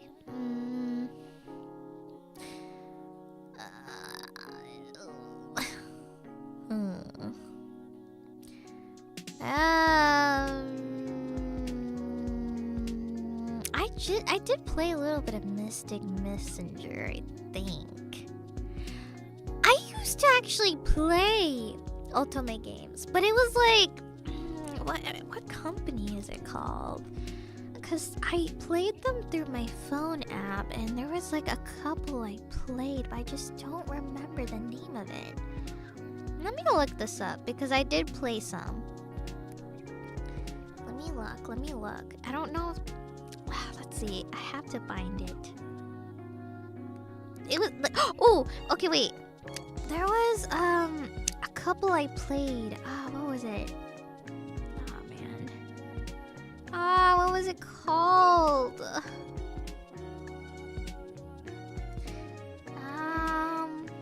Once I see it, I'll know.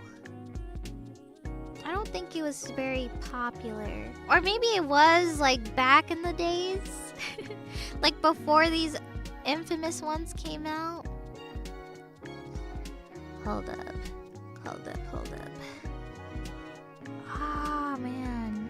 Let me see if I can look at some related ones. Let's see.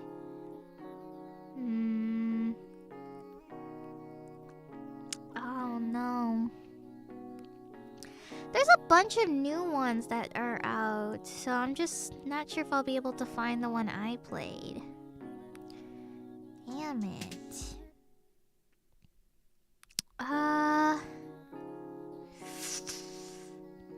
Hold on, let me see. Maybe it'll show up eventually. I'm scrolling really deep in. Damn it. No. Shoot, what was it called? No. No, it's not showing up.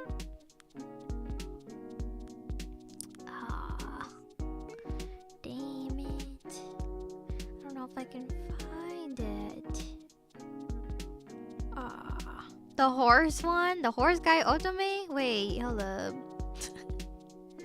Might have to look into that. Oh, but there was... Okay, I think the most recent one I played was... I think it's called Dangerous Fellows.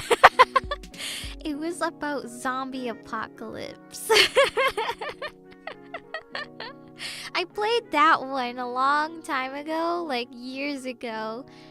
And I think that was probably the last one I played. But oh, wait, who did I go for? I think it was either, I don't know, is it Zion or Zion?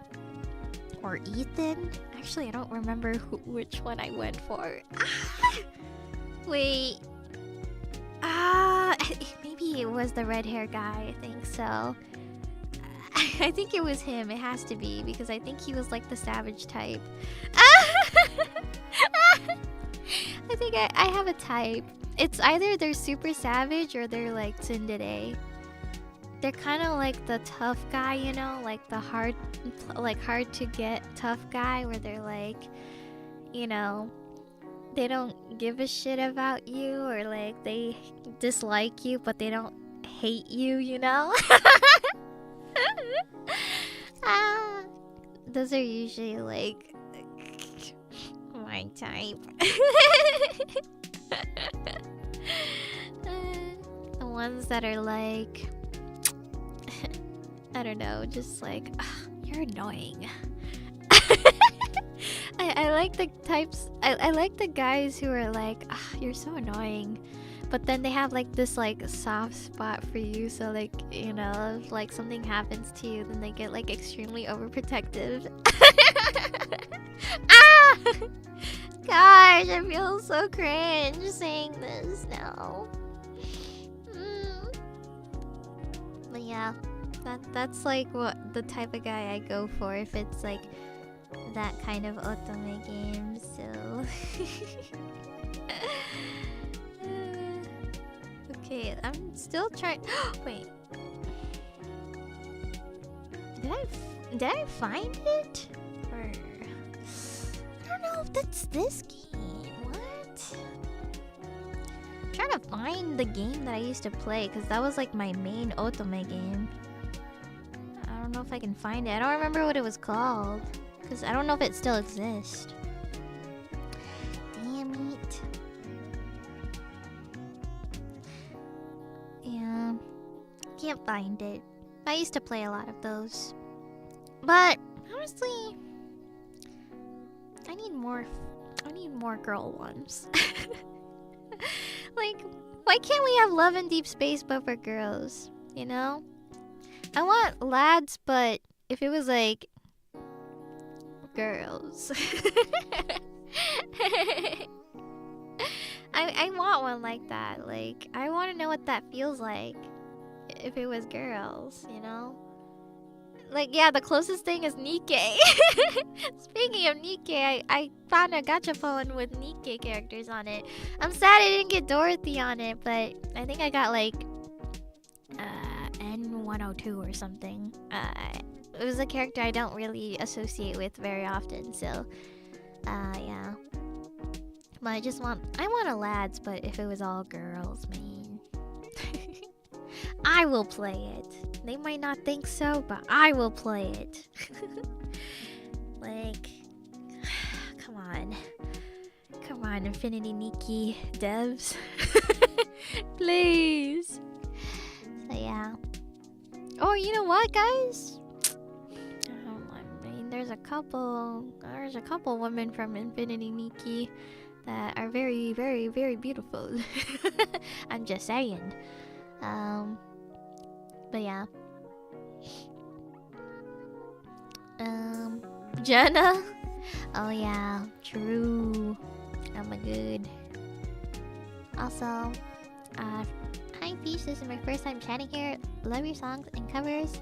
I recommend Ikemen Sengoku. Oh. Huh. You think I would be suited for that? Really? I guess I can try. I'm always down to try to learn something new, and I'll do my best. I'll try to expand my horizons if I can. You know, something I realized about singing, a lot of my favorite songs are not within my singing range, but a lot of the songs I would like. It's weird because I prefer to sing like, I don't know, I would prefer to sing songs that I would like to sing if I don't know, like, how to explain this? All of the songs I want to sing are out of my range, or like out of my style and genre and everything. But when I sing a song that is like for me in style, it's like not something I want to pursue or like entirely, because I think I'm very suited for songs that are like very soft and gentle, like, you know, the REM song Wishing, or like the mermaid songs from Nagi no Asukara. Like those songs I feel like fit me, but like it's not songs I would like to pursue as like my main style, if that makes sense. But I'm starting to also think I think English songs are just my thing. Like, I want to expand my horizons. I want to be like, I want to expand my horizons into like the Utaite community, you know? But I just feel like, for whatever reason, I feel like my singing style just fits very well with English songs. But more so original songs. Like, you know, my Tsunami and my Distant song have still been both my most successful songs in my entire career. So I'm just starting to believe that maybe I just need to start focusing on things like that. But making original songs are very expensive, so that's kind of the reason why it's a little hard. Like, I want to sing more English songs, or make my own like English songs, but it's just kind of expensive. They're very expensive, but you know, it is what it is, because there's a lot of effort and work being put into it, so it is worth the money and price, but it is very expensive and a lot of work. I mean, I can do it. I can set it all up and everything, but I don't know. Just a very expensive thing to do. But that is my best thing. My best and most successful thing of my career. But when it comes to like just singing like other songs that are non-English or pop girly crush vibe, I don't know. I just feel like I'm not really feeling it, you know? I just feel like it's not me. I feel like I'm just trying to, like, I don't know. I'm just trying to, I don't know. I mean, I like them and all, but I just feel like it's not me, you know? I don't know. I feel like a weird, like, imposter utaite if I, like, try to, like, focus on, like, Japanese songs and stuff. I don't know. Because, like, I just think my best interest is still English poppy songs. I don't know. I always like to think of myself as, like, a... as, like, a Britney Spears.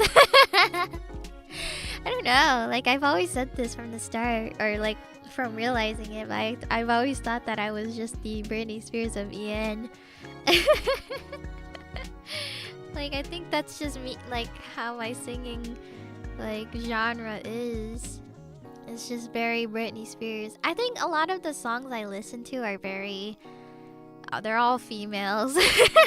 They're all beautiful women. Like, a lot of my, like, top pick songs on my playlist are usually, like, Britney Spears or Kesha or Lady Gaga or, like, you know what I mean?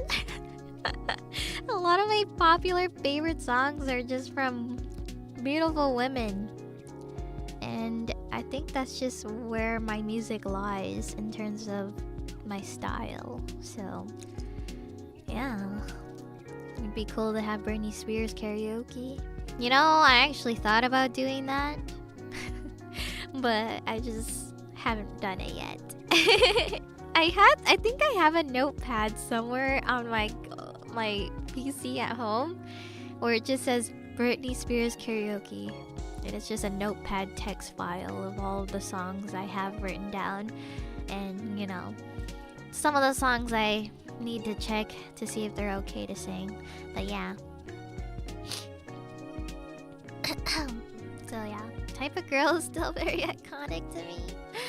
Oh my god, so embarrassing. I promise you I can sing way better.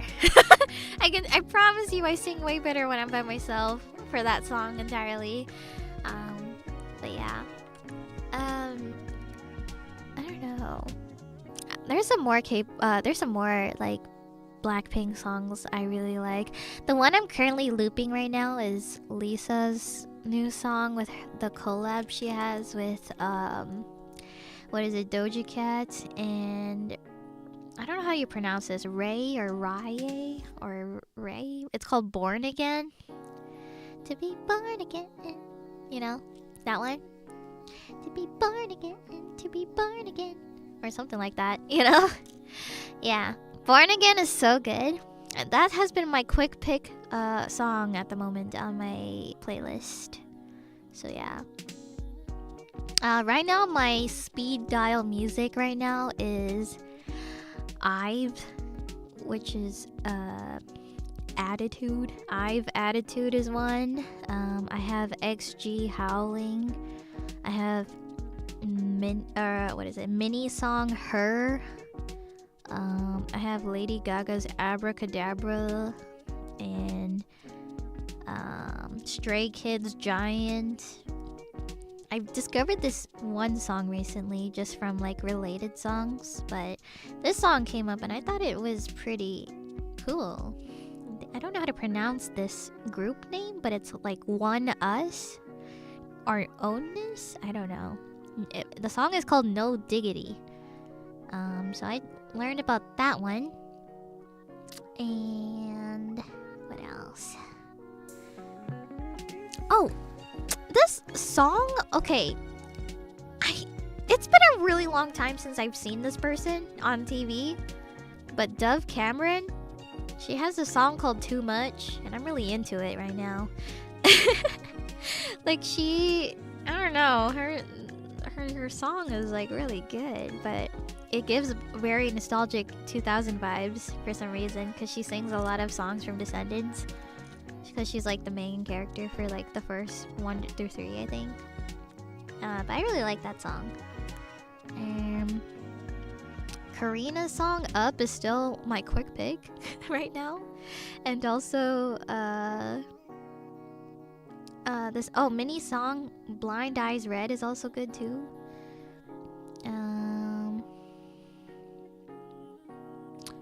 What else?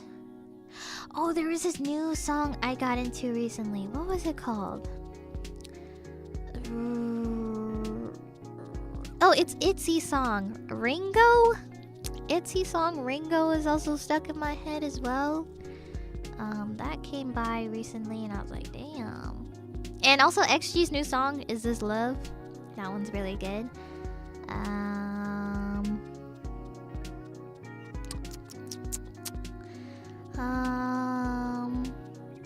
don't know if I'm trying to get into the song or not, but Lisa's new song Fuck Up the World is kind of cool. I don't know if I'm into it or not, but I'm trying to listen to it more to see if I do. Also, Jenny's new song Like Jenny, I'm trying to figure out if I still like that one too. I don't know why, but a lot of the Blackpink songs, I'm a mega Blackpink fan, but sometimes it takes me a while to get into their songs, like their new release songs. So like whenever they release like a solo song of theirs, sometimes I'm like, I don't know if I like this. But then I listen to it more and more and I'm like, maybe I do like this. Like it took me a while with Zen for a bit until like it got to like the chorus part and I was like, actually maybe I do like this after all. I don't know. Or like Mantra, I didn't know if I was into it or not. I didn't know if I liked it because a lot of people used it for like TikTok shorts and stuff, so I was like, oh, I don't know. Do I like this? I don't know. So I was just very indecisive. But I don't know. But I'm really glad that Blackpink is like expanding their horizons to like Western music, because honestly, they sound so good with like Western style music. I don't know. Like Lisa especially is still my number one. I don't know. She just sounds awesome. But I feel like I relate to her the most in like K-pop in general, because like I don't know, Lisa's like, she has like, well, she's not even like fully Korean, she's like half, I think, and half Thai.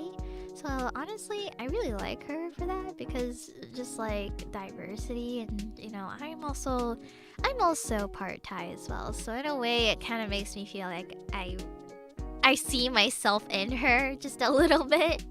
That's just like my weird headcanon. Is that I kind of see myself in Lisa a lot, because you know, she's like partial, or she's like half Thai, and I'm like partially Thai as well.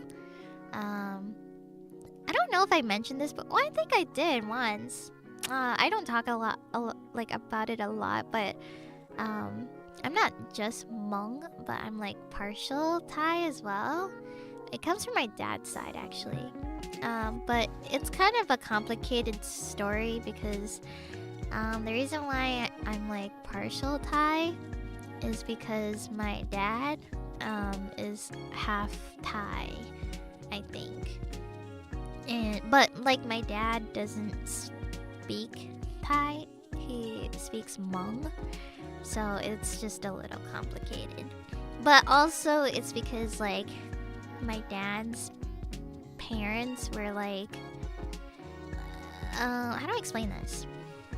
It's because my dad is like, my dad has like lots of siblings. He has like 11 other brothers and sisters, and my dad's the only sibling. He's the oldest in the family, by the way. So everyone else is all younger than him, but they're still all adults, like with families and stuff. But my dad's the oldest, but he's not even that old, surprisingly, you know? Like, he's the oldest in a 11 sibling family, but he's not even considered old, at least for me, you know? But he's like the oldest, but he's the only sibling in the family who has had a different dad. So that's why that leads to me being partial Thai, because that different parent was Thai, but the new parent with the rest of the new siblings are all fully Hmong. So, you know, but because my dad speaks Hmong, I don't really say, or I don't really write myself as Thai, because I just feel like I'm not really quite associated, you know, if that makes sense. Like, if both my parents just speak Hmong, then I don't really see any point in calling myself partial Thai sometimes. Like, I just avoid the conversation because it's just really hard to explain, and just like, there's no purpose, you know? It's just like on a technical side, but to be honest, I don't think it really matters. I just say Hmong because like my family has always grown up in that culture side. So the only times I've gotten into Thai culture is when my aunt, who is the aunt of my dad, is the one who can speak or understand Thai. So sometimes she would show me her like Thai TV shows, and she would like explain to me what's happening, and I'm like, oh, okay. And I was like a little kid too. And then she'll sometimes like what is that? I don't know. I think that was the only time she like ever like involved me in Thai like culture.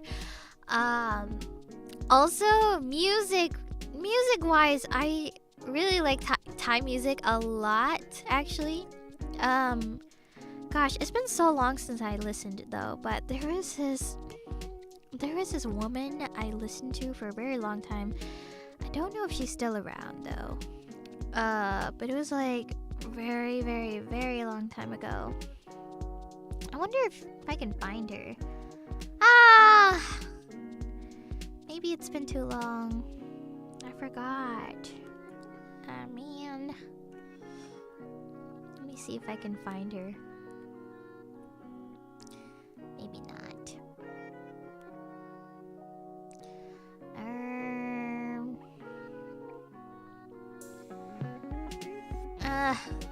Okay, she's not showing up right now, so I might have to do a deep dive.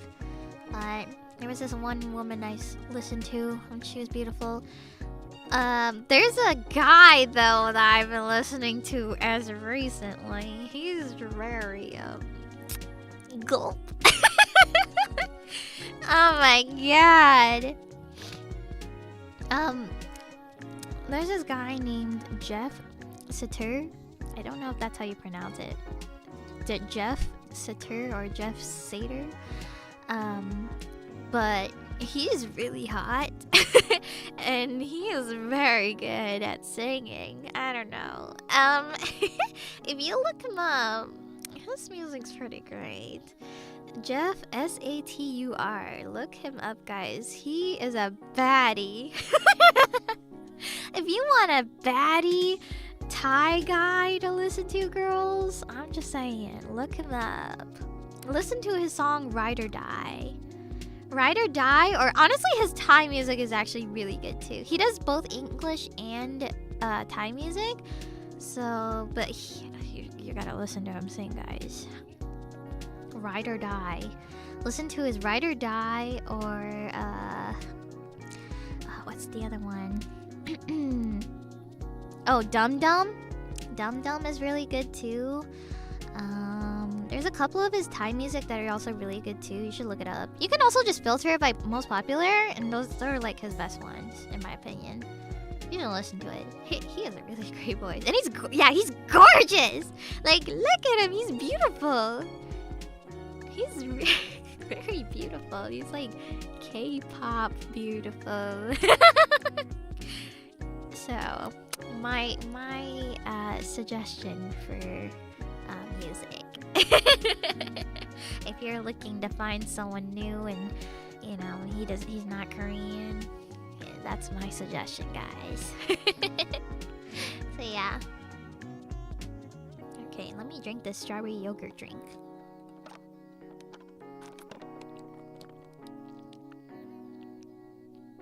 He's a looker in these thumbnails. Yeah. I don't know. There's just something about him. Like, he's really pretty. So, it's funny because I'm not really... You know, surprisingly, I thought I would be giving in to pretty boys, but I don't know. It's weird because, like, I'm not, like, crazy. I'm not really crazy about Ikemen guys. It's actually funny. I'm not too crazy. Like, looks-wise, I actually don't care. When they're pretty, I just say, wow, they're super pretty. But I'm not like... I don't know how to explain it. I think I've gotten over that phase. Like, in middle school, I was very down bad for, like, pretty boys. But as I've gotten older and mature, I feel like my taste in guys and how they look have kind of changed. I don't know. Like... No.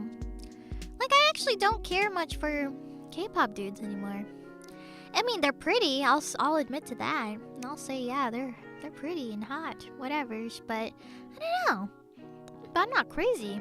It's weird. I just want a guy that looks like Kiryu. Kashima Kiryu. Which you'll never find, sadly, but he's one of a kind. Yeah. Yeah. I don't know. He's just Ichiban? I don't know. Ichiban's... I'm not really down bad for Ichiban, actually. He's too... I don't know. He's a good-looking guy, but he's like... I don't know. He's too wholesome, yeah. He's too wholesome. But, like, not to say that I don't like wholesome guys. It's just like... yeah, I don't know. I think... I don't know. I just think... how do I explain it? I'm not really into him. Like, attractive-wise? Like, I'm not really attracted to him. But, like, I think he's a great guy. This is my... oh, he's a nice guy moment. Friend zone moment. But, I don't know. Yeah, he's just a sweet goofball. But I wouldn't, like, personally hook myself up with him, you know? Wow. If I could with Kiryu, well... yeah. Maybe. Oh my god. Wait, did I mention this? I got a surprise jump scare by Yuta.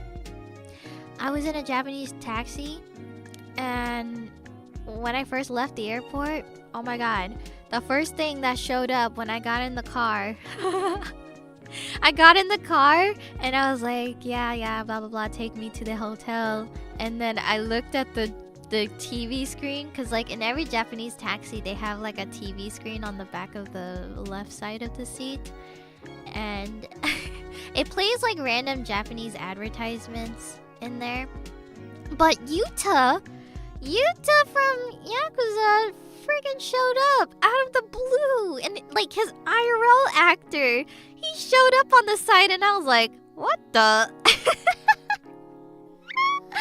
He jump scared me. He jump scared me so bad. I was like, oh my god, Yuta? What are you doing here? Fujiwara Tatsuya. Yeah, Fujiwara Tatsuya randomly shows up on the TV screen in his like as his real self, and I was like, oh my god. Mega jump scare. I took a screenshot of it too. I was like, yep, that's him all right. So yeah, it was the first thing that happened when I got greeted, or it was the first thing that greeted me in the cars. I was like, oh, hi Yuta. I just saw you like a few weeks ago when I just finished the other game. So yeah, it was pretty awesome. So I thought that was really cool though. It's like they knew I was coming. He has this pretty new show on Netflix called All Domain Anomaly Resolution Office. Oh, you know, maybe they were I don't know if they were advertising that show, or if he was like advertising something else. I don't remember. I wasn't paying attention. But yeah, it's possible. I heard Yakuza's collabing with Among Us. Really? I wouldn't be surprised. I think Yakuza does lots of collabs everywhere.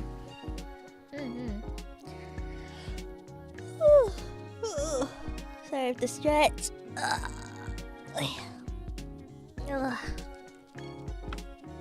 Oh my god.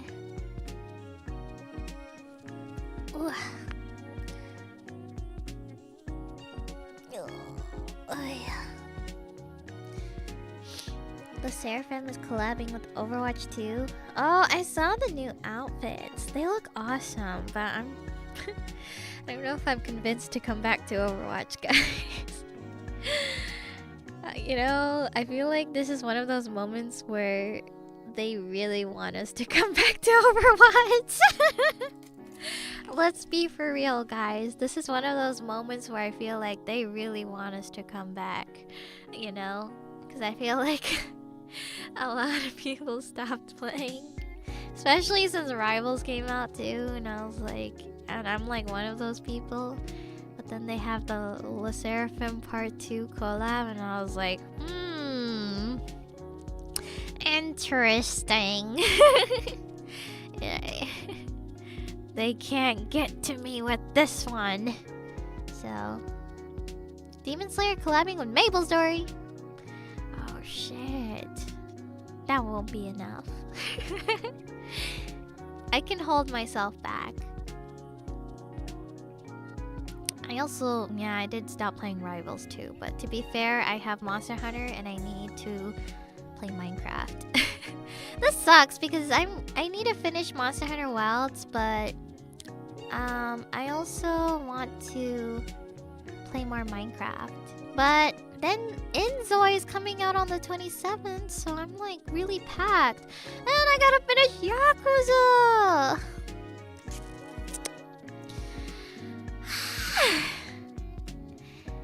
They made a class where you can play as Tanjiro? What the hell? Don't they already have something like that though? That's weird.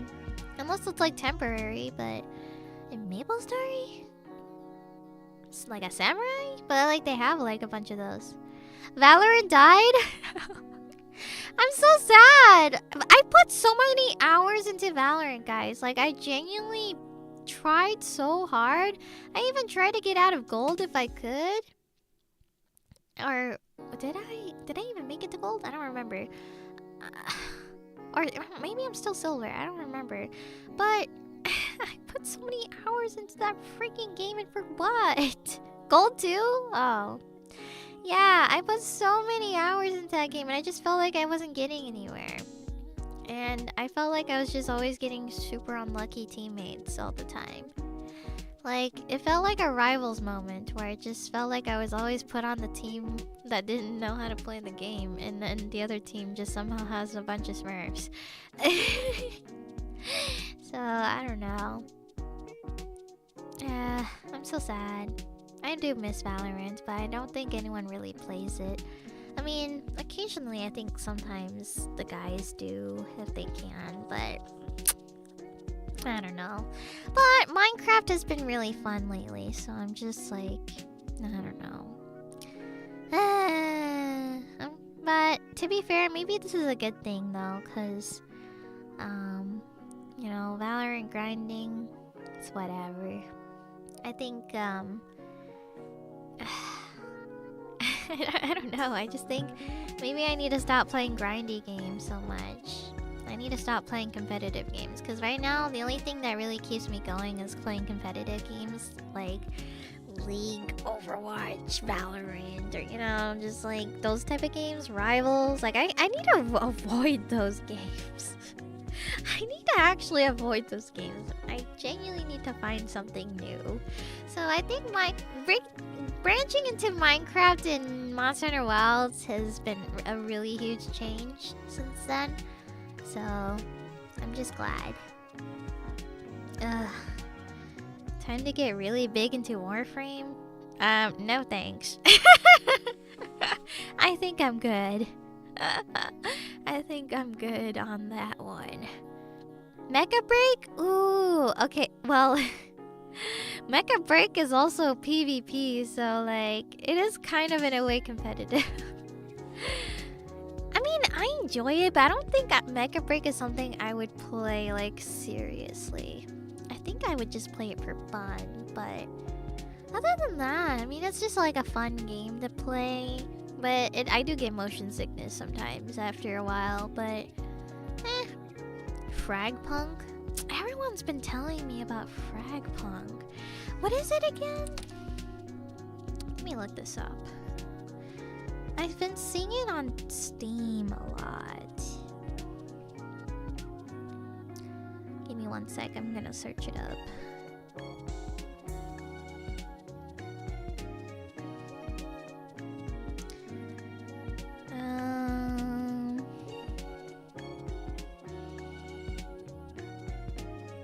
What kind of game is this?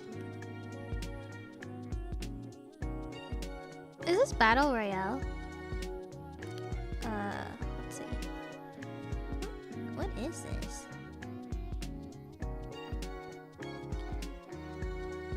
5v5 with cards?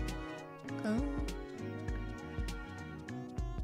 If all else Roblox gaming? I mean, I'm already doing that. I'm already doing Roblox off stream. Like, I even have the freaking phone app for Roblox. That's how bad it is, guys.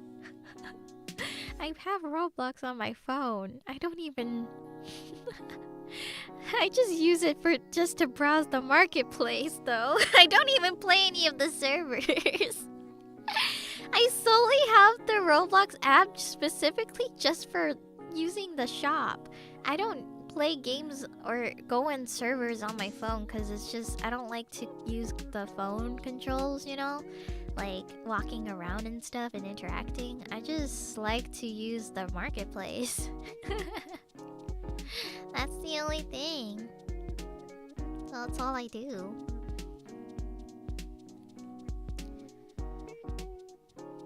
Capcom Kivoto's Battleground. I've heard about that one too. How's EZZ going? I still stopped at like chapter 4, I think. Like, I think I finished chapter 4, but I didn't start 5. I think. I don't know. But I'll get back to it eventually, maybe. Perhaps. The last Warframe update added romance. Just think about that. You can even be a fashion expert. I'll convince someone in Ian to play one day. Hate to break it to you, buddy. Hate to break it to you, buddy, but I don't know about that one. I think Warframe is one of those,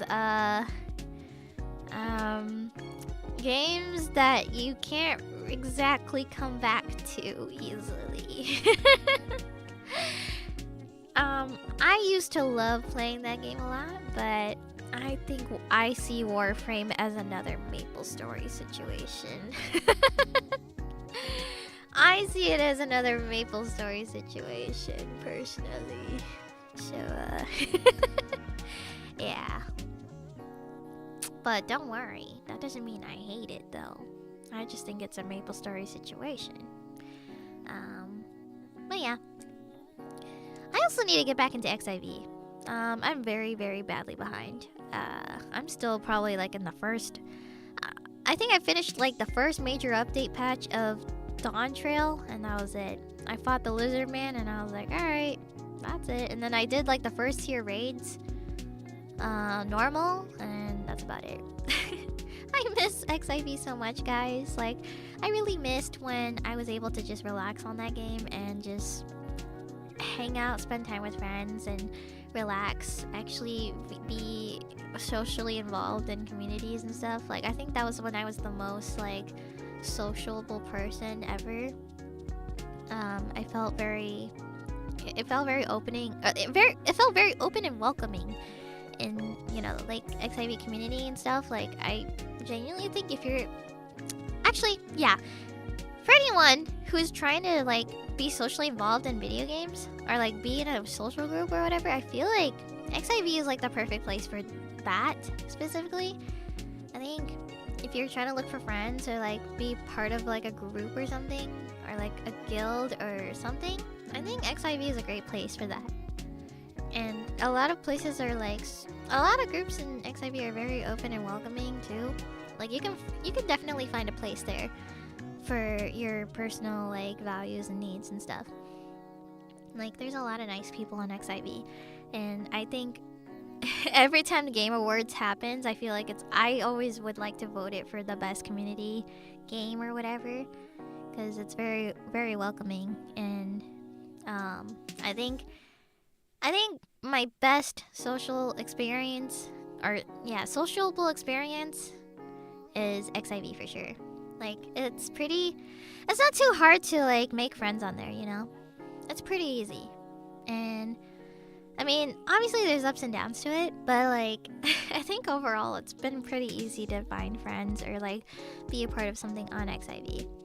Just me personally, my personal experience, because when I first started playing XIV, I had no friends. I had 0 friends who had interest in the game. Maybe just like 1 or 2, but like other than that, I had to make my own friends. So I started out completely brand new, never played, or you know, I only had like maybe 1 friend or 2 who knew the game or played the game, but you know, I wasn't just gonna rely on that person forever.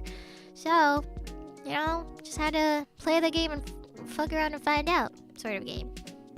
And XIV was awesome, and you know, I just randomly found, you know, guilds to be a part of, and then, you know, work my way up and, you know, start my own. And, you know, that became extremely big for me, and that was like my main thing for a while. So, you know, I think it's pretty awesome.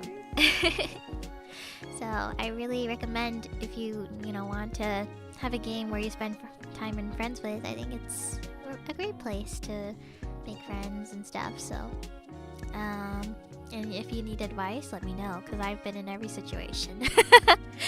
I've probably been in every situation in XIV, so if you're wondering about RP, if you're wondering about raiding, hardcore raiding, you know, just hit me up.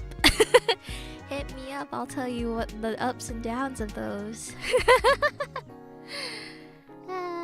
Would you play the new Silent Hill directed by Ryukishi? The scary Japanese one? I saw the trailer for that. Yeah, I saw the Silent Hill trailer. Scary. It's so good, but it's so scary, guys. I don't know if I can do it. I mean, I know I finished Silent Hill too, but I don't know, guys. This one's different. This one's different, guys. I don't know if I can do it. Yeah, I saw the amount of trigger warnings. I was really shocked. But I mean, that's good though that they are saying that, at least. But that's actually pretty scary to think about. But I don't know, guys. Should I play it? I'm scared though. Like, Silent Hill 2 was scary. Genuinely. I mean, I got through it pretty... Like, I did say it was kind of a breeze in a way. Like, I didn't think it was that bad, but it was still very scary. You know? It's like Resident Evil 7 Biohazard type scary. You know? Like, the immersiveness. I think like the immersion is what made the whole game scary, you know? But it's still like bearable to play through. I don't know. I don't know if I want to play the new Silent Hill. Because Asian horror is still like my #1 scary thing. I can't like... I don't know, Asian horror just hits different for me. I don't like The Grudge. That's still my #1 scariest movie for me. And I don't know, Silent Hill and Japan region, I don't know, Asian horror is just different, and I don't know if I can. well, I am really curious though. I am really curious. I don't know. Should I, guys? Is it coming out on PC? Like, when is it coming out? Playing with Wilson? I should just make Wilson play. I mean, he loves Silent Hill, so, you know, maybe he could just play for me. I don't know how he plays, though, so... I'm gonna scream more than him? Well, maybe. You might be right. You might be right, actually. No release date? Maybe it's next year.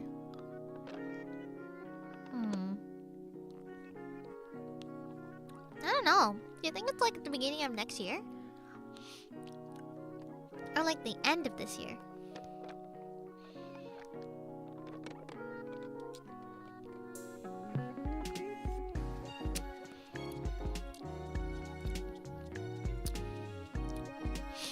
Early next year?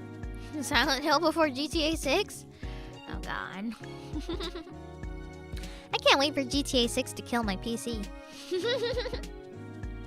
I mean, they made that game like almost like what, $100? That's insane. That means we're gonna get... This GTA 6 better have everything. I'm just saying, if they're pricing it that hard, it's gotta have everything in it. Like, this gotta be like The Sims at this point. It's gotta have the full package.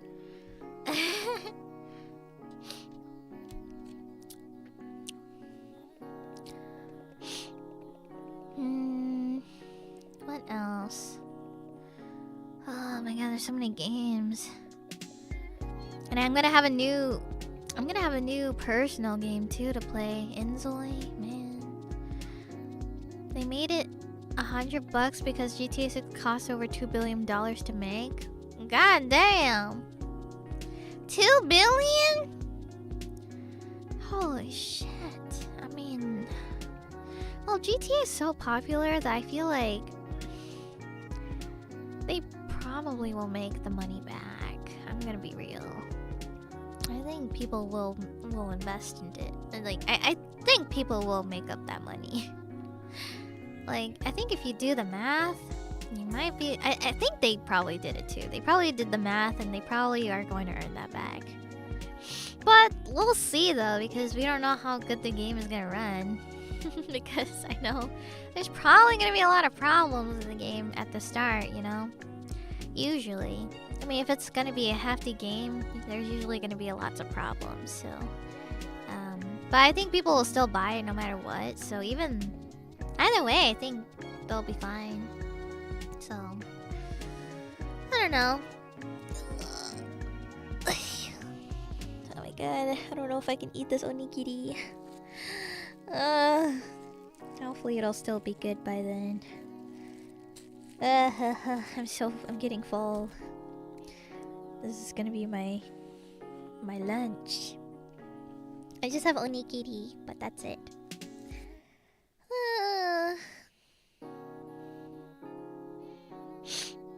GTA 5 is more than a decade old? Really? Oh my god. Seriously? Has it really been that long? Oh my god. 2013? Shit. Damn. That's crazy. Because Because I was there when they first released it too. So I was like, wow, just thinking about that is insane. That's crazy. Wow. 2013. I used to spend money on that game too. A long time ago when I used to play GTA 5, I have my own yacht and everything. I have my own yacht and I have fancy mansion, house, apartment or whatever. Yeah. I was really into the roleplay aspect of it, I will say. And playing with friends, I'll admit, makes it even better. Playing it alone is actually pretty boring. Like, I think a lot of people like are more motivated to play because of playing with other people, so back then I used to be able to do that, so oh my god. Oh, I just yawned. Yeah, last night I did not sleep very well, guys. I don't know why, but I kept waking up every 2 hours. It was very bad. And like my body's very confused on the time zone still.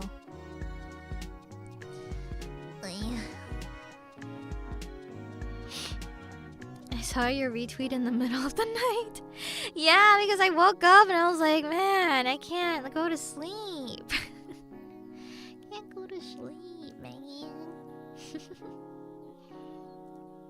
Is it the jet lag? Yeah. But I've been here for like a while now, so...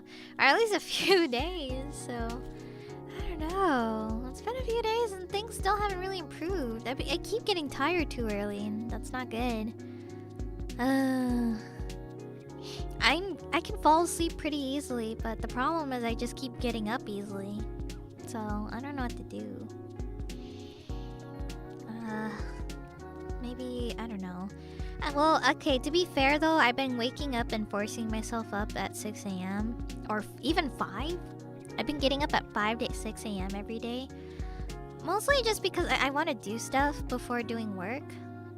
You know, like, I mean, I do work like at normal times. It's just that, like, I just want to do stuff early, like get up early to go somewhere before starting work.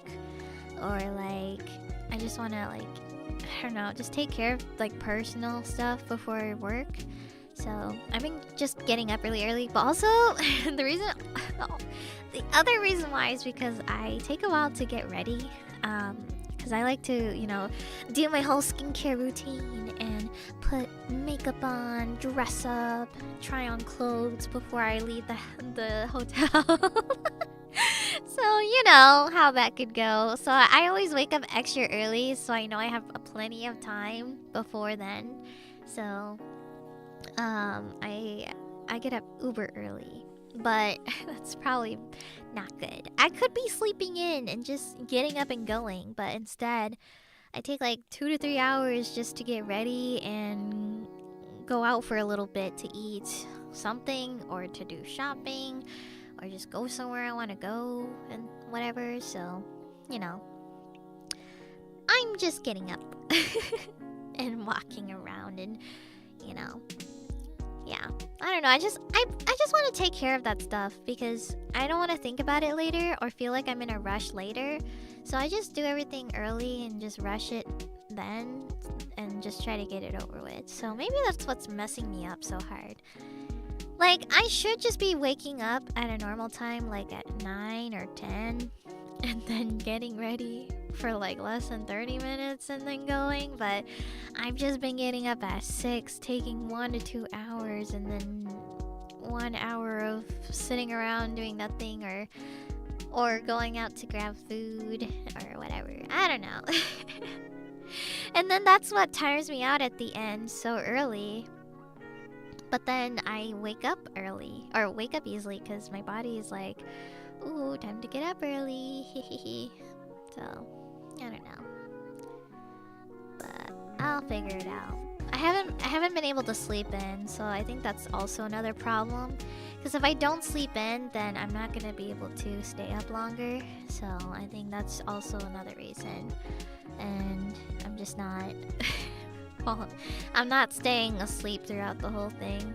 And I think finding the right temperature in the hotel room is probably the most challenging thing too, because they have such fancy like air conditioners in hotel rooms. Like, I can't find the right medium. It's either too cold or too hot, and I just can't find the right balance. So when I wake up, I'm like waking up super cold and freezing to death, or I'm waking up in a freaking sweat like super hot, and I'm like, oh my god, I gotta make it cold again. So yeah.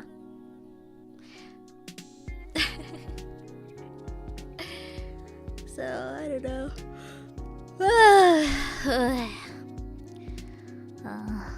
2:47. Okay.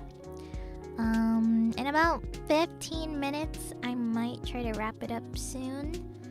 I did say I was just gonna go for just a few hours. I mean, I've got not much to talk about for longer. I haven't really been doing much outside of work, so I don't know what I'm gonna do after this. Actually, I think Wheela might have just like went back and stuff, so I don't know if she's like still around. But I don't know if we're doing anything today or if she's working or doing stuff. So I don't know what our plans are gonna be for today. So maybe. Well, I gotta take some stuff back to my place. I have so much stuff. I have a huge ass bag, so it's been rather impressive as Zatsu for this long. Really? I don't do Zatsus. I'm too shy. But I'm also just socially awkward and not really good at this type of stuff. I don't talk to people. So I'm gonna be real. You were talking to a very weird person right now, because this is not me.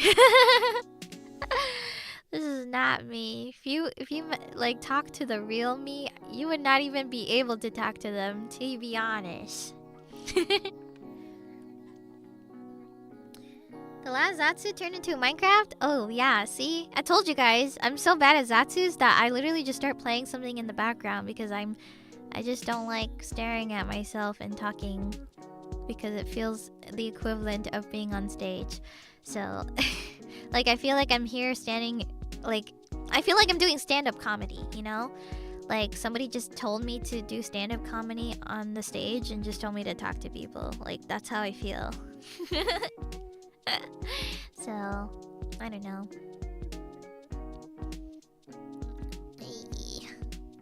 I get the issue now. Yeah, I don't know. I have no idea how JP Livers do it. They do morning Zatsus and more Zatsus at night. I don't know. They're just interesting. They're just really interesting. I don't know. My life is very boring though. All I do is just... I don't even do much outside. Like, when I'm not streaming, I'm not really doing much, so... You got anything for April? Oh, well, I'm hoping something will come out soon, but... I'm hoping that potentially, hopefully, I would like to have a new outfit soon. So you guys can stop looking at me in the same outfit for the last couple of years. So I'm looking forward to it. Hope you guys will like the new one, because I might use the new one more often than the rest. So yeah. What kind of outfit? I'm not going to tell you. It's a secret. It's a secret. I'm not gonna tell you guys. Is it hot? I don't know. Could be, if you want to call it that. I don't know. Guess it depends on your preference and taste, but I would like to describe it as cute, but it's got a mix of what I usually like to dress up usually as. So I always, you know me, I like to mix cute and cool, so If anything, I think it's more so cool and like cute and cool at the same time. So it just depends on how you perceive it. But I would say it's like cool and cute at the same time. So, you know, I don't want to give any more hints, but I will just say that you will definitely not expect it. You will be like, whoa, this is not what you like. This is so different, and you will be so not used to it. So I hope you like it, because I know I'm going to. I already know what it looks like. I'm just waiting for it to be. I'm just waiting for it to move. Wink wonk. I'm just waiting for it to move. So I don't know. Maybe I'll get to ask about it. Maybe I'll ask Mane-san if there's any updates, since I conveniently can. So, yeah, I'm excited. Beach in a banana suit? I don't know if I want to take that away from Shu. That would be really funny, but I think that's a Shu Yamino thing. So, I don't know. Going to have to guess from the black outline? Oh yeah, well what if I don't make it a black outline? What if I make it a different color? Then what? I don't think I'm gonna make it a black silhouette. I might make it like gradient. Like, I think I did that for my last one actually. Just a gradient color. I might do the same thing for this one too, maybe. I don't know. I'm interested in your new hairstyle. Me too, actually. I had a few options too. I had a few options to choose from as well. I wonder if I can ask if I can show those ones too, because I think the alternatives were really, really cute. But I don't know. I'll ask about it. There was like a few and I just couldn't decide, but I wanted to try something different and new, because like, you know, I've always had like, you know me, I've experienced the buns, I've experienced the pigtails, which is here too. I've had my hair down curly.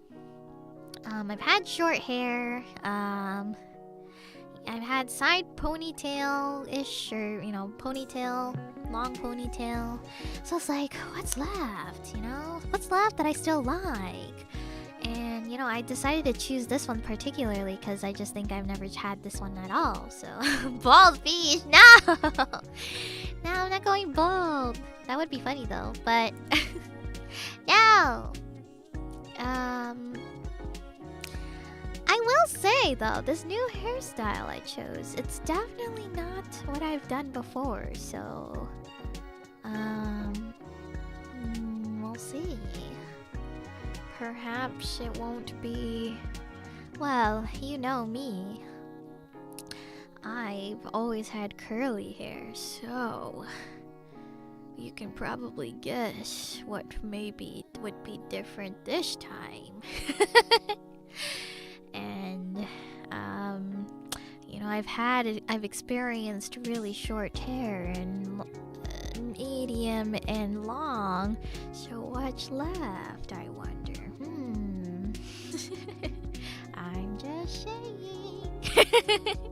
What's left? Besides bald! Besides bald!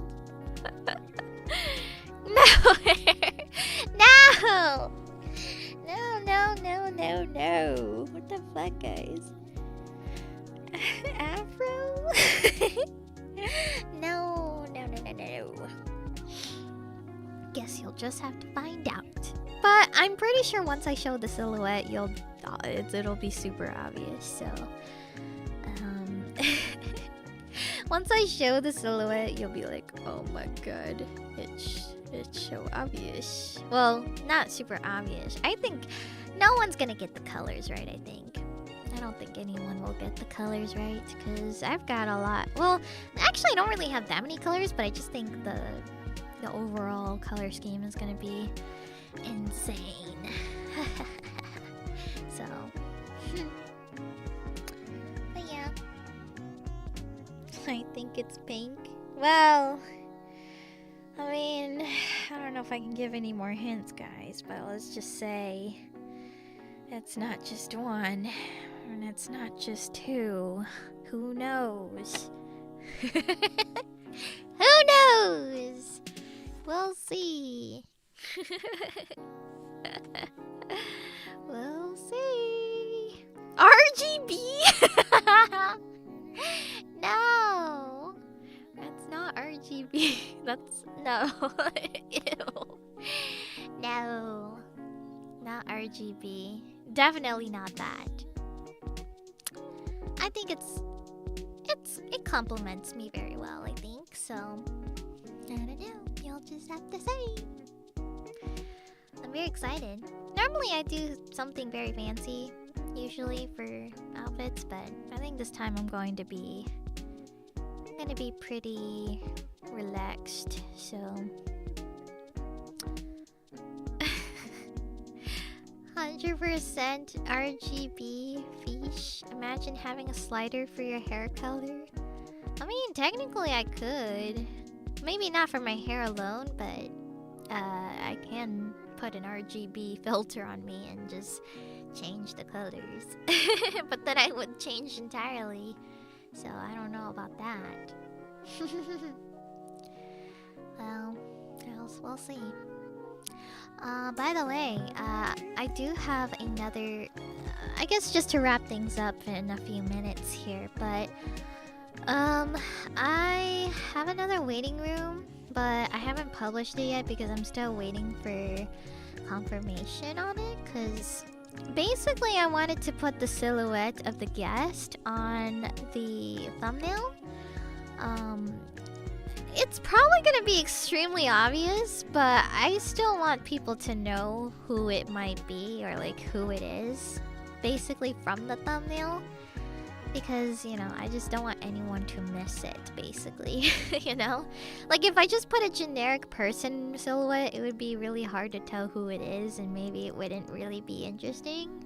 So, I think if I, like, put the obvious silhouette, I think then it would attract a lot of people. And if, you know, if they're, like, fans of that, you know, of that person, then I want to, you know, let them know that they will appear on my stream. So I would like to make it half obvious, you know, is pretty much what I wanted to do. So, yeah, I'm just waiting to see if I can do it. So I have a waiting room ready. It's just privated right now. But yeah. But I'm just waiting to see if I can release it. So I'll let you guys know. But that stream won't happen until...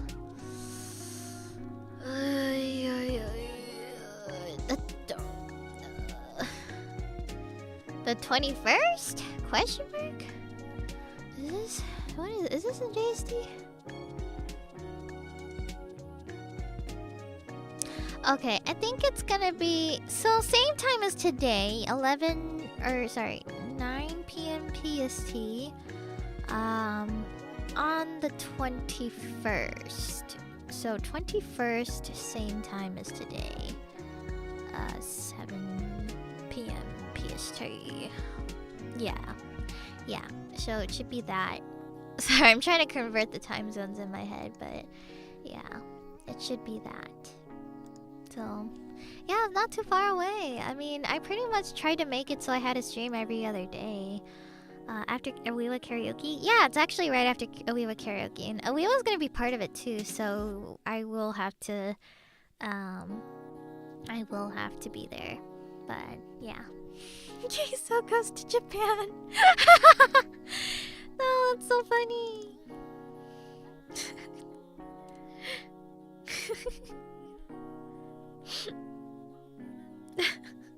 Sorry, I was just imagining it. Alright, well, yeah. I'll ask Mane-san about it today. I'll also ask about maybe outfit stuff too, maybe, I don't know, we'll see. But yeah, but I think I'm going to probably wrap things up. Probably. Hold on one second, guys.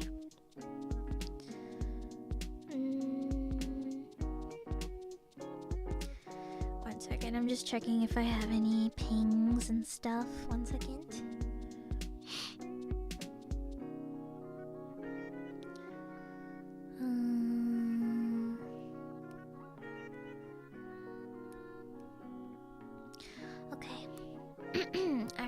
guys. I'm going to wrap up because I do winter wrap up. Sorry. Yeah, I'm going to end stream now. I'm going to log off and let's see, log out of this and let's see. Yeah, I'm gonna have to close everything, delete everything off of this. So, yep. So thank you everybody so much for watching. Thanks for hanging out with me. I hope you guys look forward to the thing I have on the 21st. I did make it into a trivia game, so I originally wanted it to be a Zatsu, but I felt like I'm just too awkward, and I don't know. And if I'm gonna meet someone for the first time, I think I'm too shy to come up with multiple talking topics. So I feel like doing a really fun trivia activity would be nice to do with you guys. Basically, it's going to be a how well do you know this person trivia. So I wrote a bunch of questions. I prepared a slideshow for it as well. Like, I did all of this before I left, so I prepared a lot of stuff before. So I hope you guys like it. And I tried my best to make it as easy as not too easy, but also pretty simple. It's just basic questions, I'm not gonna say one of the questions, but it's oh, what's their favorite music artist or something, You can just guess what it is. Well, there's multiple choice, so you don't have to think outside too much because it's kind of too difficult to really do that. So I made it multiple choice so that there is a right answer. So, we'll do a poll and you guys can answer. It's gonna be ABC, multiple choice, and at the end it'll be how well did you do? You basically self-score yourself. There is no actual scoring system that you need to implement, but you just self-score yourself. Just be how many did you get? 7 out of 10 or something. And try not to look it up too. Okay, don't try to answer without looking it up, because some of these things I feel like you can look up, but try to answer them without looking it up if you can, because that's cheating. That's cheating, guys. Some of them are you can look them up, but don't cheat. Just try to do your best. And if you don't know it, just answer randomly. I feel like that's the more accurate way of knowing. It's to test yourself if you really know this person, so. So yeah. So, anywho's, yeah, it's kind of... I thought about the Yakuza school quiz. That's why I did that. I wanted to do something like that, so, I just thought it would be really fun, so, yeah. So, I'll try my best. I'll also, will not be, well, I think I will be, leading the trivia thing, but we'll be having staff help us out too, so it'll be all professional setup. So yeah, I'm excited, so I can't wait to see you guys. Can't wait to see you guys down that day. So thank you everyone. I do gotta go now though, so I will wrap up and go. So thanks everyone. Talk to you guys. I'll try to update you guys on Twitter of things I'm doing, or I'll keep an eye out. So keep me updated on stuff. So thanks guys. See you in a couple of days. Bye.